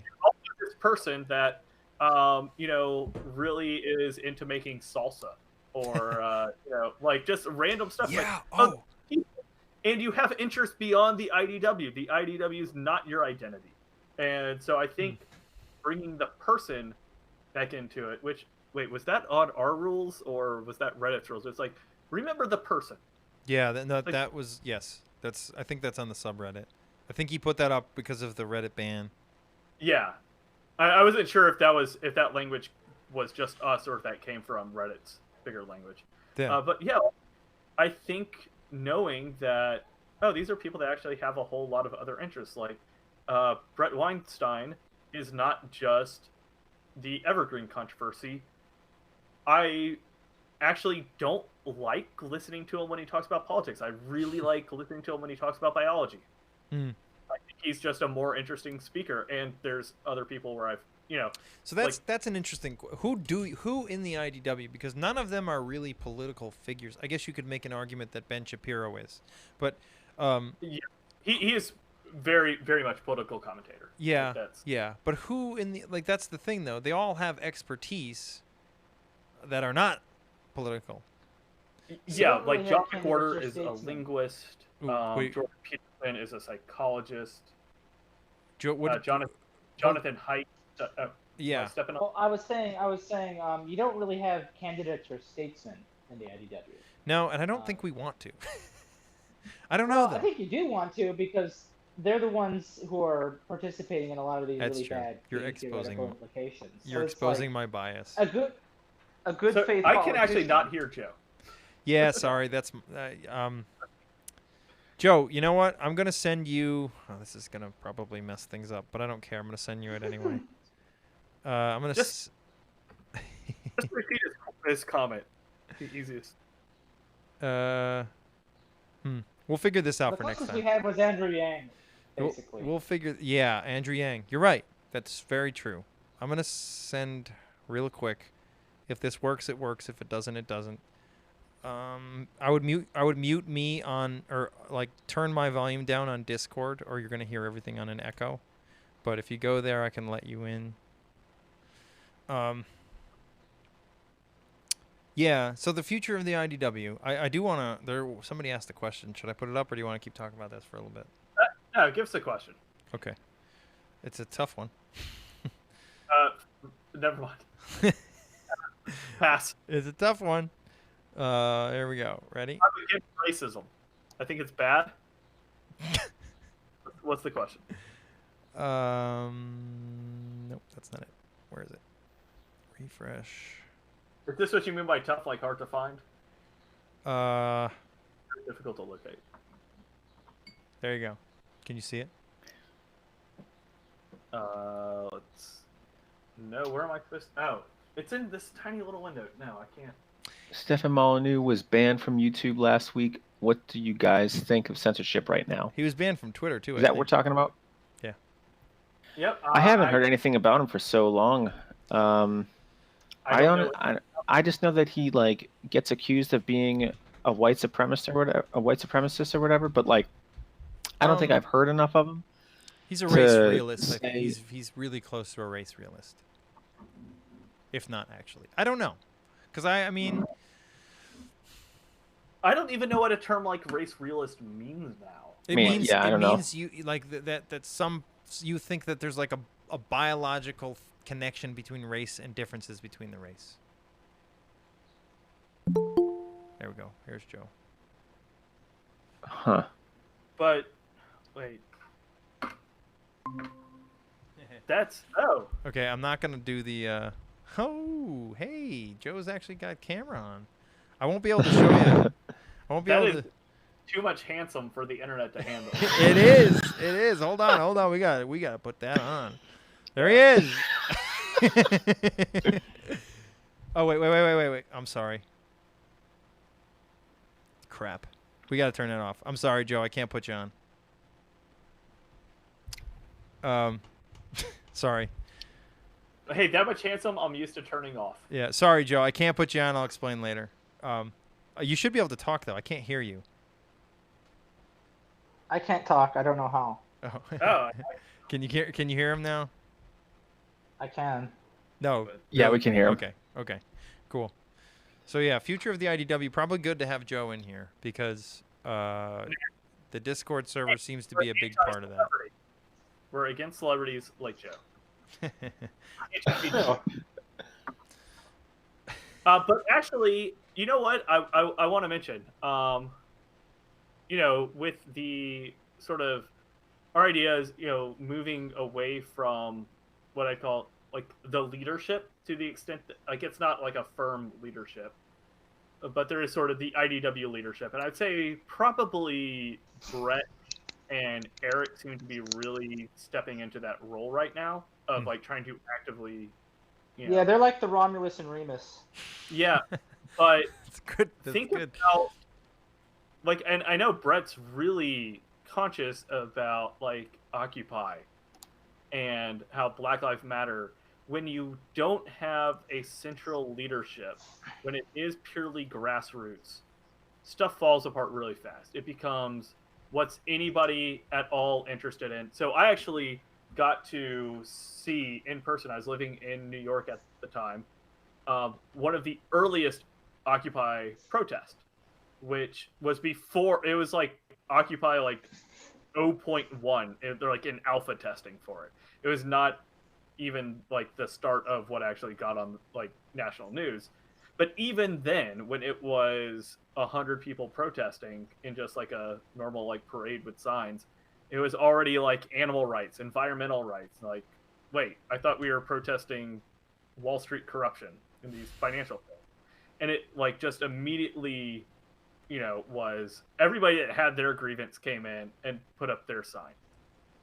And so the more that we sort of want to, I guess, democratize the IDW, we do run the risk of, like not concept creep, but sort of like fracturing. Does that make sense?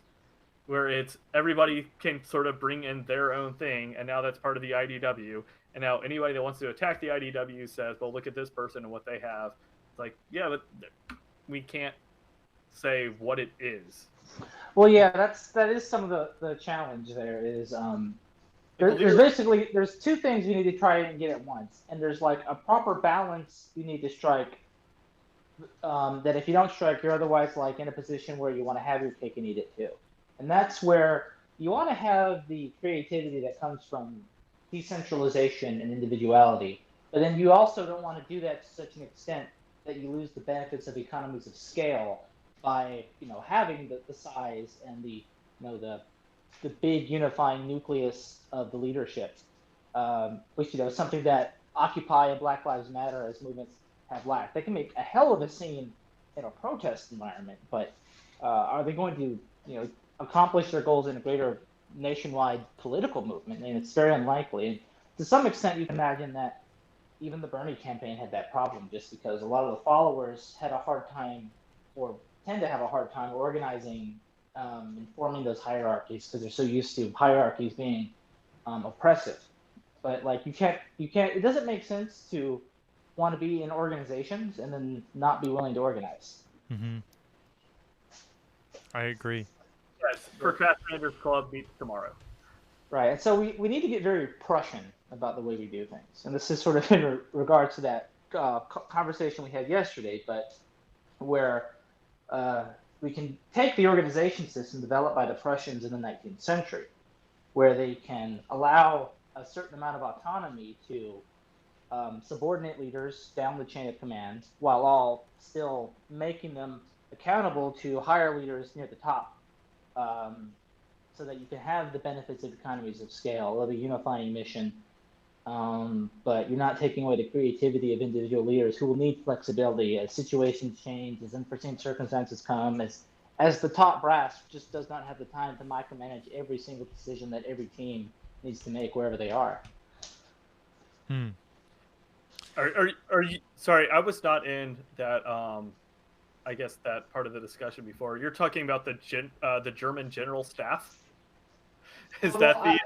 I'm talking not so much about them, but that's part of the Prussian reforms, but more about the actual active command structure in the course of an operation. I feel like we probably lost like the entire audience going to like Prussian military organization.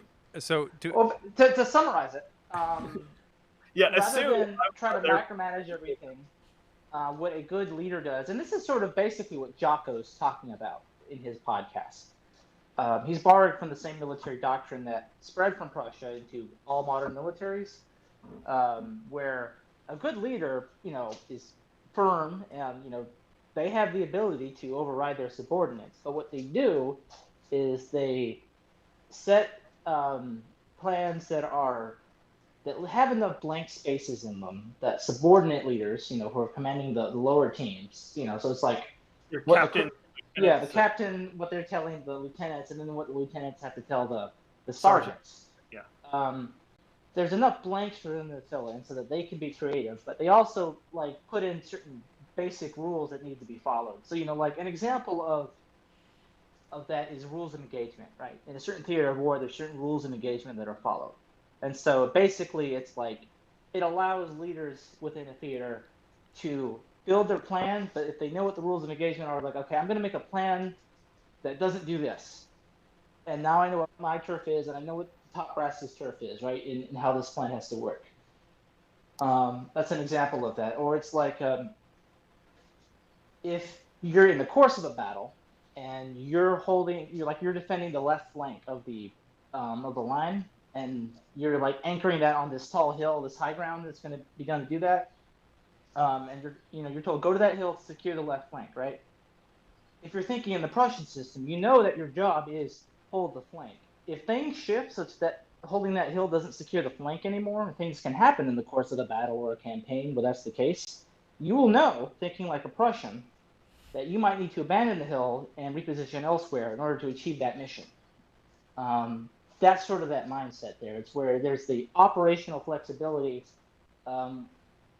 built into the command system, and not something where you have to micromanage and where every plan needs to get the approval of the highest level, even at very low level stuff. That was one thing that really bogged down the Germans late in the war, because in World War II, is because they started out working with that command system, but Hitler became more and more of a micromanager because he became to trust his generals less and less as the war progressed.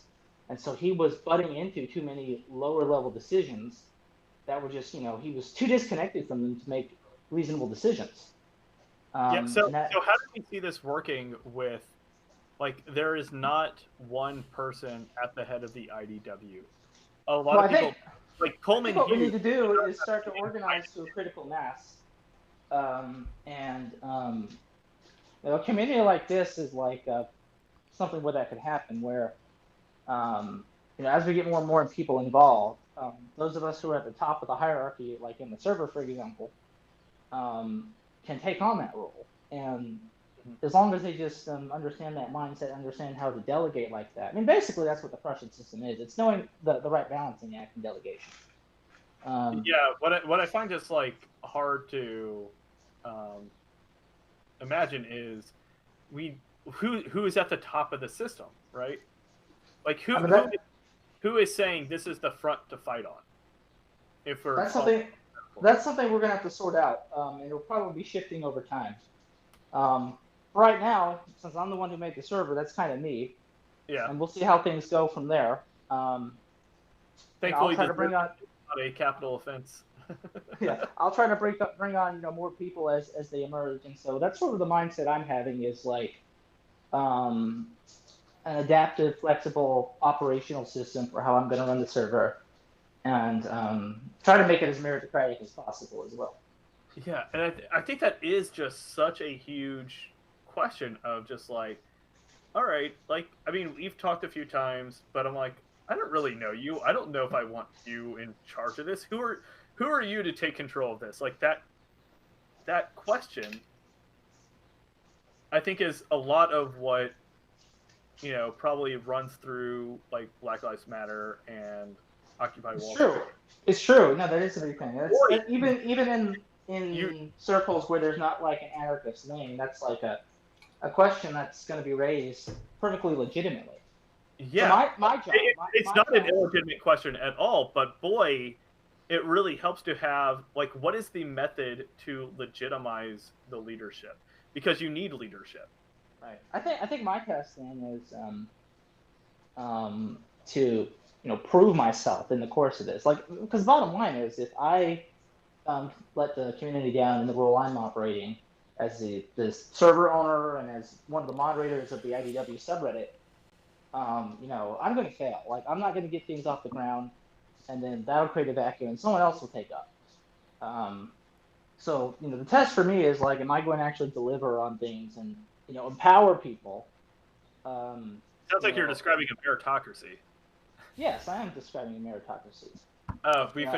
There's a comment in the chat that says, "So we should behave like successfully." I think he means the successful Nazis is what you're saying. I mean, the Nazis were successful to the extent that they were successful for reasons. It's a baiting question. Yeah. You and Candace Owens are gonna have to explain your comments side by side. So I want to push back. So can we do some Q&A a little bit before we run out of time? Sure. I don't want to. I hope that explains the idea of No, what you we're definitely did. I think we're all in agreement that the future of the IDW has to be lack of reliance on celebrities, and that like we have to organize. We have to build something that has a structure, and there's such a resistance to that among online communities that they die. But yes, we have to figure something out, and I'm positive we're gonna fuck up like a lot. But that's like a good thing. All right, Q&A. I'm gonna exert some.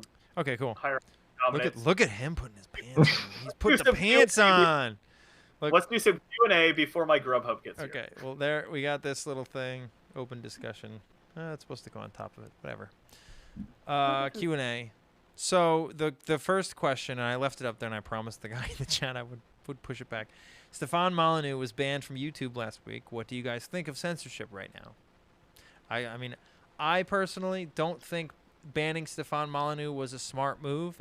I think I have some serious disagreements with the guy, but I think that banning him is only, like, all of the things you're worried about with him and people who follow him, you're just making that worse. I don't think it was smart to ban him. I think that it was a mistake. And honestly, like, was he hurting anybody? I mean, maybe he was saying some things that I don't know. I don't consume his content enough to really know. I know that he said some things that I find a little bit like, but I know which emote that was. Yeah, but like silencing him isn't helping. It's not helping, and I think that that's not fair because he does have things he talks about that are perfectly reasonable. I think he's wrong on the race thing. I think he's wrong on how he looks at race. I think that if he talked to Brett Weinstein, he would understand how he's so wrong on race. But now he has to do it in private.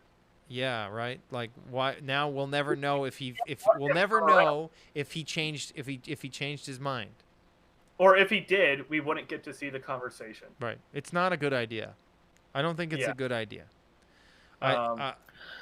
Next question.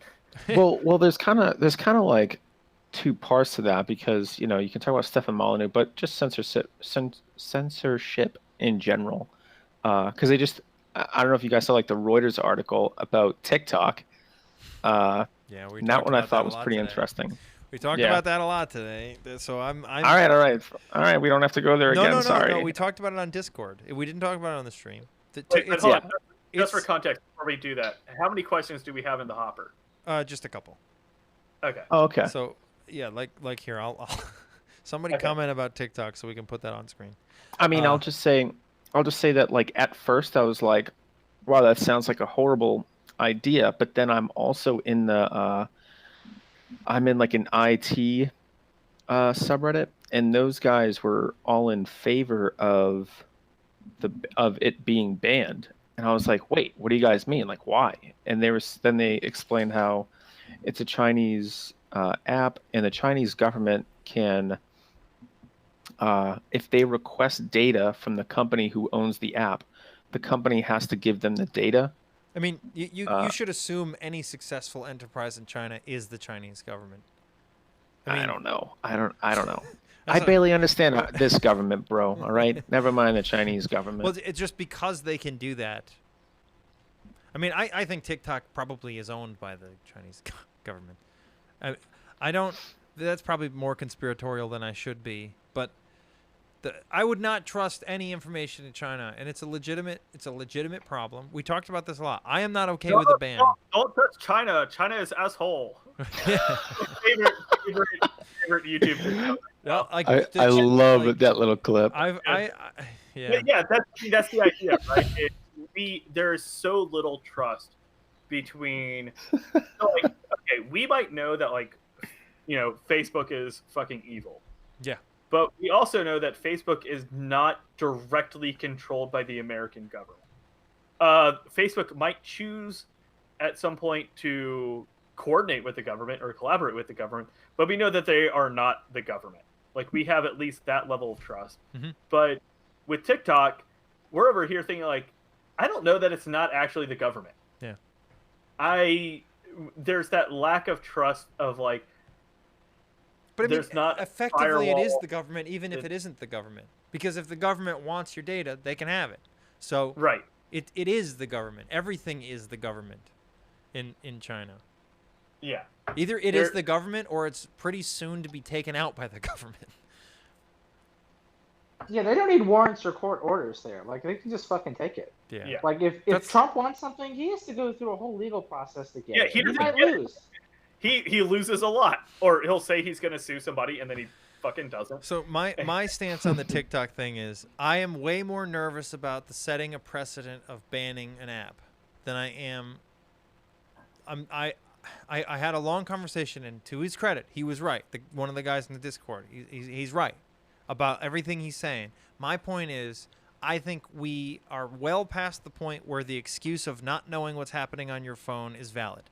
It's like, nope, you don't live in that world anymore. If you want to live in that world, well, then China wins. That's what that means. Either China wins because we don't do anything, or China wins because we become like China, because we start doing the same things to prevent it from happening. So can I make a very sorry. No, go for it. I want to make maybe a very bold and or modest proposal, which is, like, this is a incredibly complicated topic, right? Mm-hmm.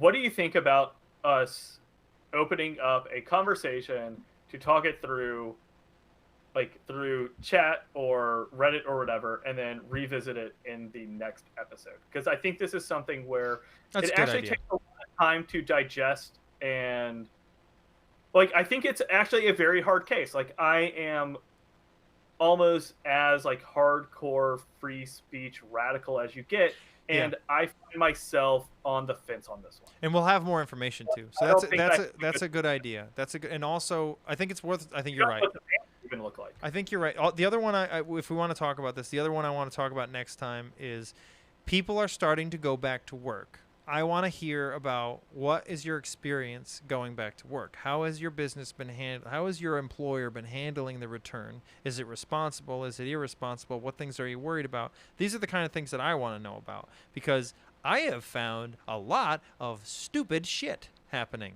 Oh, I'm not fucking doing it. What? I refuse. I laughed. I was like, I'm not coming in. Like I can do 100% of my work from home. I'm not coming in. You can fire me if this literally happened. I was wait. Should we stick to the YouTube things and then save that for the next thing? Because we're doing like 2 hours here. I know. I just gotta get this out. I gotta get this out. I think that's also. I would actually say. I want to put that maybe as one of our lead topics on the next episode. That's what I'm saying. That's what I think should be the next. That's another one I think we should talk about the next. The TikTok thing, and returning to work because of the lockdown. I can also make that into a much bigger issue about how. Right. But here's a little preview of what I'm gonna bitch about next time, because apparently this is gonna start with me bitching about things. But yeah, I like it. But so. I was given an award because when the lockdown, when the quarantine happened and the lockdown happened, we had some places. I work for the state I live in. We had some places completely fucked over by the virus, and nothing could get done, and nothing needed to get out, like legal things. And I was, to my credit, I was working a lot. I was fucking working, and I got it done as fast as I could, because I feel a responsibility. And they gave me an award for it a couple weeks ago, literally the same day, and in the meeting where they gave me the award in front of people digitally, they were like, somebody asked, are we going to be uneligible for promotions because we're working from home right now? And they're like, no, we know everyone's doing a great job. Then literally 3 hours later, they were like, everybody's got to come back to work. We got to make a plan to come back to work. And I'm like, why the fuck do we have to do that? I work in a building of cubicles of computers. There's no reason for anybody to be in there. We have really old elevators that mostly don't work. I'm not getting in one of those. I'm not getting in one of those elevators with people with like who knows how many people. And I'm not going to sit in a lobby waiting for those elevators to take 3 people at a time. I'm not doing it. And the rebellion. What? There's no fucking point. There's no fucking point. We everything we do is done on a computer that we can remotely access. Yeah. Well, actually, maybe a good thing to discuss in this context, because this is now a whole much bigger topic, is what is the value of going in to work with other people also? Because I've seen a lot of people talk about. We should put I could have just done this at home. It's like, I actually think we lose a lot by working at home.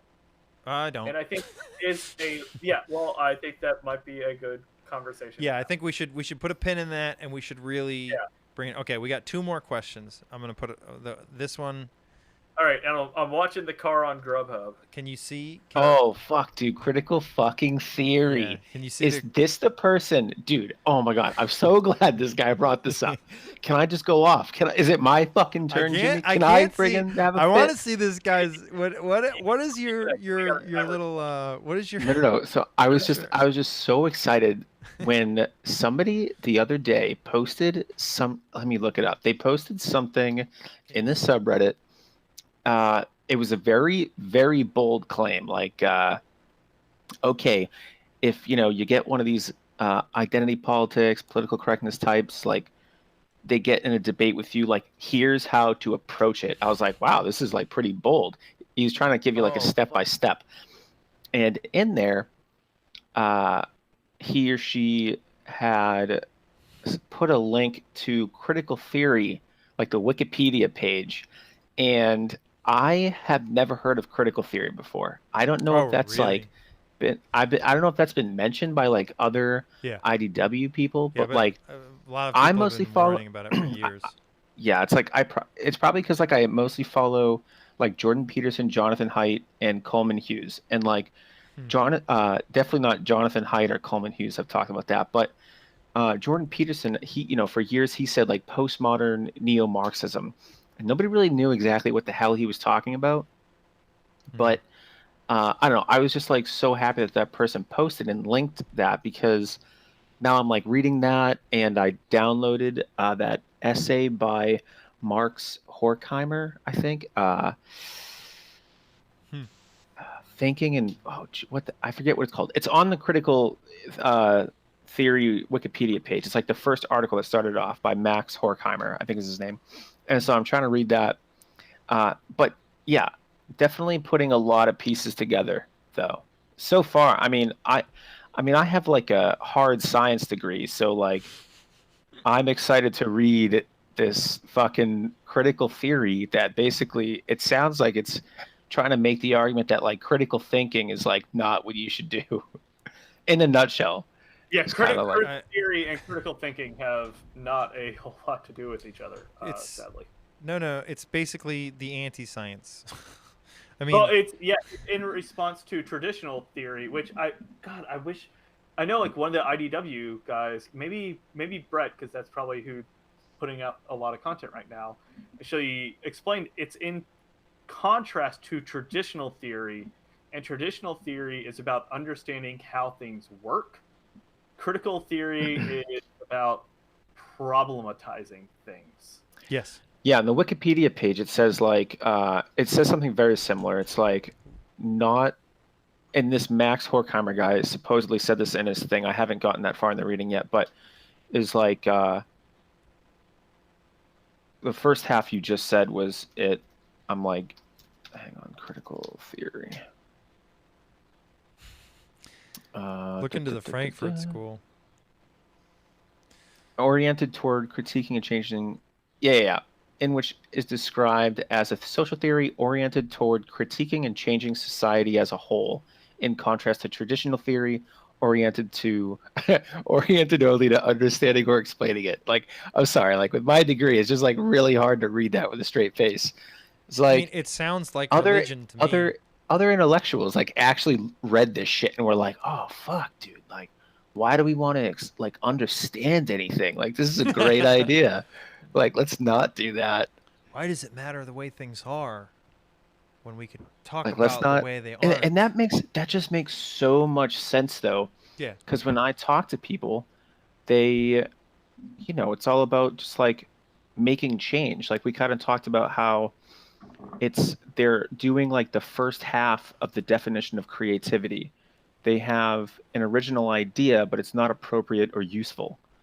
And that's because they're not seeking to understand the problems. They're just like looking at it from like a very, all right, let's tie in power structure. Let's criticize it before we understand it is really the problem.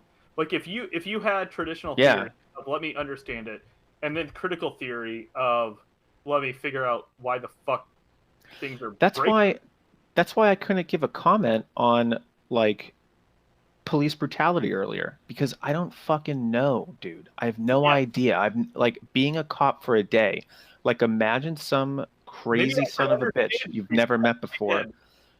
Like you have to arrest this person, like you have to get them under control, and you got like maybe you're on the beach. There's like families all around the place. The place is packed. You got to try to like de-escalate this, and like it's a hot fucking day. You had to deal with 3 dickheads speeding on the way. They're pissed. You ruined their day. They've been giving you shit. Like then you got to deal with some crazy guy on the beach. Like who the hell knows, dude? I have no idea how to be a cop. Not a friggin' clue. So how could I so I have to sit down with cops. I have to sit down with young black males if I want to understand how to like decrease the amount of young black males dying by police officers. Painting Black Lives Matter on the streets and posting black squares on your Instagram. I don't know how that helps. Like we never hear really good defenses of traditional theory, probably because nobody ever uses, like, I don't know how many times I've heard the phrase critical theory. Partly it's because I'm working in academia in a department that is steeped in critical theory. So this is something like when I was in grad school, it'd be, like every single day I would hear critical theory. No one ever contrasted it to traditional theory. Traditional theory was not even mentioned.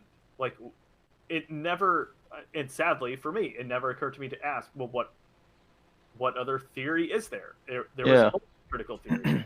No, traditional theory is about understanding how things work. It's like, wait, why is that not also part of the conversation?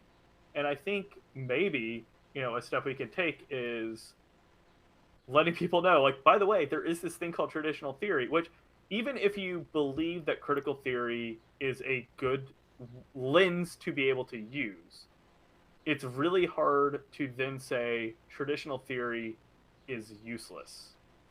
Like, oh, maybe there are multiple lenses worth using. Like, all right, we have the microscope that has like the multiple, the little thing that you rotate, and it's got the different lenses. It's really hard to say that the traditional theory lens isn't worthwhile, but a lot of people, I think, just don't even know that it's a lens. All right, next question. Yeah, great question. I'm glad that I'm so happy that person posted that thing in the Reddit. And even if they didn't post this person bringing up the question, I think it's a great topic to. Yeah, I think critical theory does have into. an important worldview of, like, this is an important way to analyze issues or systems or whatever. Its problem is it doesn't work on its own. It works in context with other theories.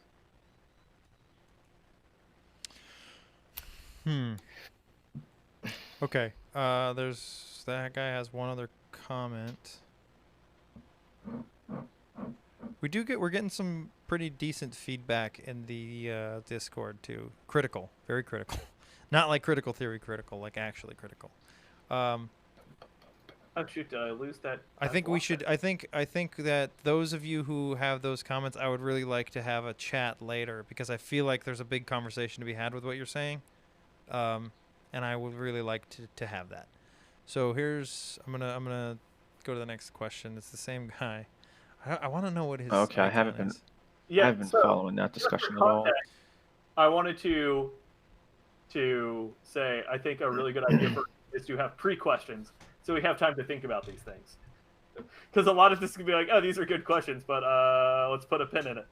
So yeah, having a mechanism, like really emphasizing the pre-questions, I think.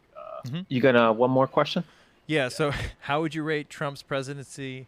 What is it? On free speech. Yeah. He's been very free with his speech. Yeah. Yeah, that guy don't give a shit, dude. Yeah. I mean, I don't think that would be the area to attack the guy on that I can think of.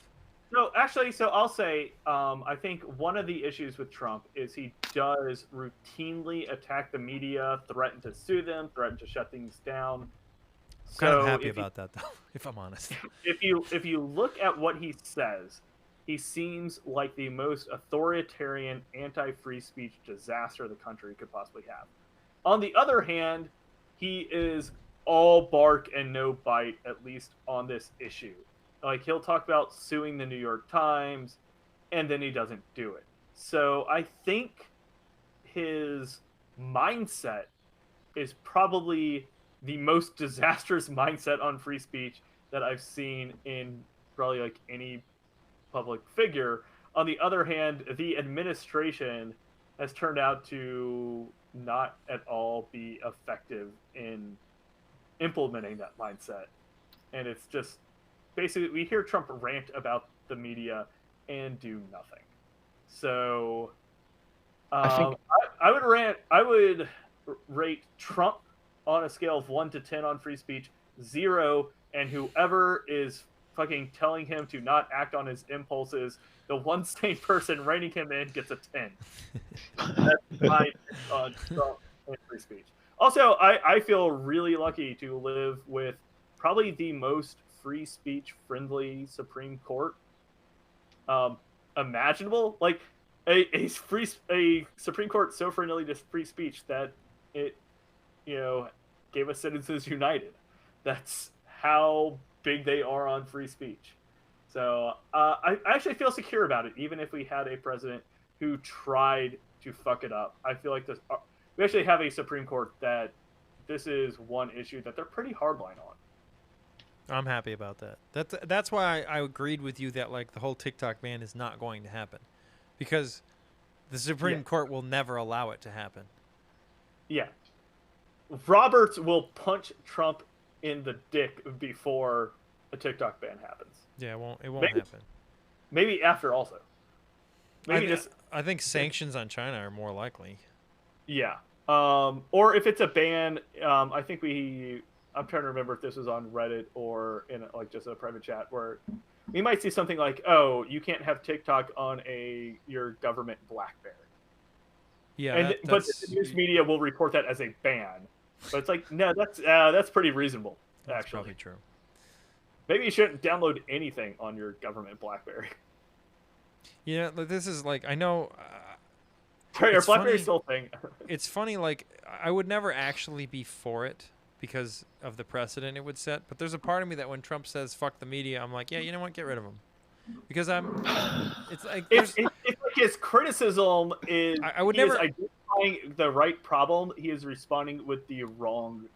Yeah, no, I don't disagree with you, and I would never actually follow through with that thought into action. But I'm just saying, like, I think that is like on the heartbeat of America. Just sort of this, you know what? I don't care about this, and I don't. You're glad the criticism's being made. Yeah, I am. Yeah. I'm glad. I'm glad that he's making the criticism, and I think it would be a good thing if the media was something it isn't. Yeah. Well, we're the media now. We're part of it. Are we? We're not the mainstream media, but we're the media. We're the little leagues. We're T-ball. We're hoping to work into junior varsity. Hell yeah. All right, guys. What do you say? You want to call it a night? It's 8 Oh, o'clock. I did like an hour ago. So. Yeah. So, thanks everybody for who listened or watched, and please send over some comments, criticism. We do want to get better at this as we go. Yeah. I think giving us topics that we can kind of work on a little bit in the days ahead. Yeah.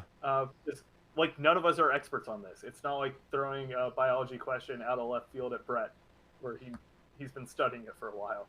Well, the other thing, so in the Discord, he's right. I don't want to like call him out because he didn't. I don't know if he wants me to, but he was saying like the joking around, it makes it a little less credible. I kind of like the joking around because I think, like, when I went to the studio with my friends and they had a they were taking what they were doing extremely seriously. They're spending a lot of money on this and time and blood and sweat and tears. And we took it very seriously, but we joked about it throughout. So I don't think that we need to get rid of that, but I do think we could be better about staying on target. And I think that honestly, the other thing that the other guy was saying is it is a little bit like a self-help thing. like a there is that aspect of like, oh my fucking god. Well, that was one of our like topics. Thank God I can actually use my voice and say things to people.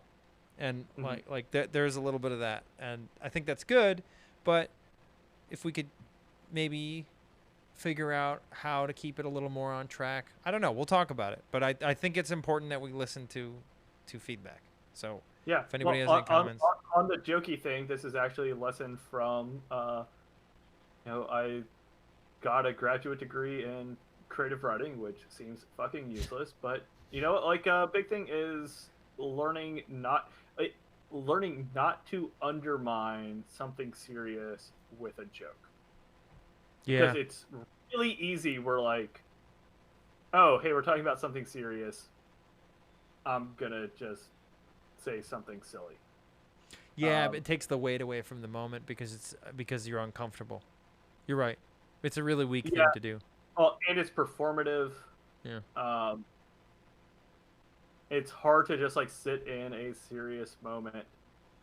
It's easy to be, the wisecracker. Mm-hmm. So, but also part of that is just understanding what do we agree that the podcast is going to be.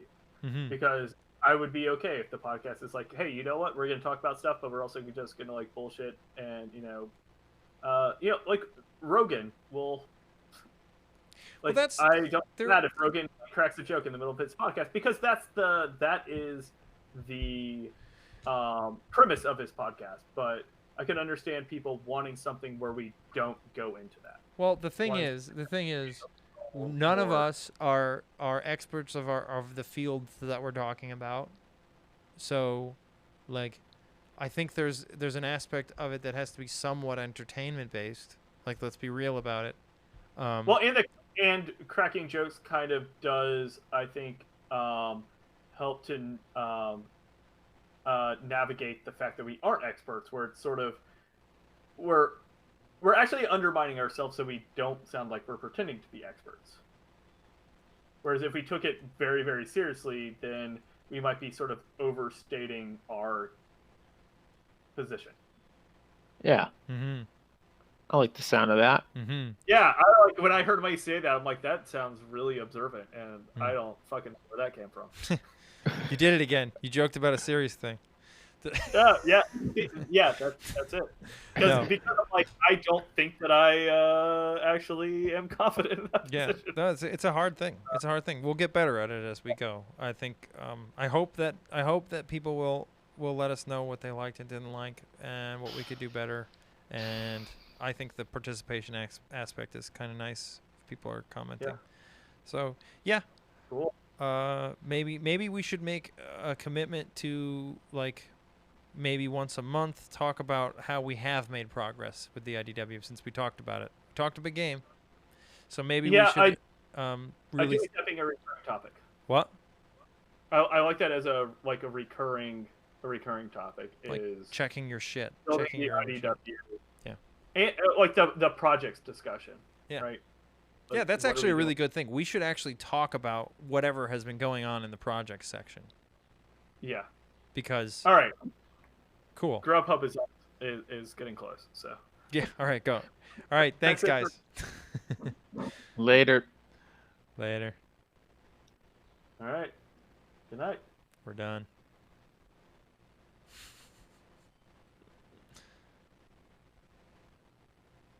I think it went pretty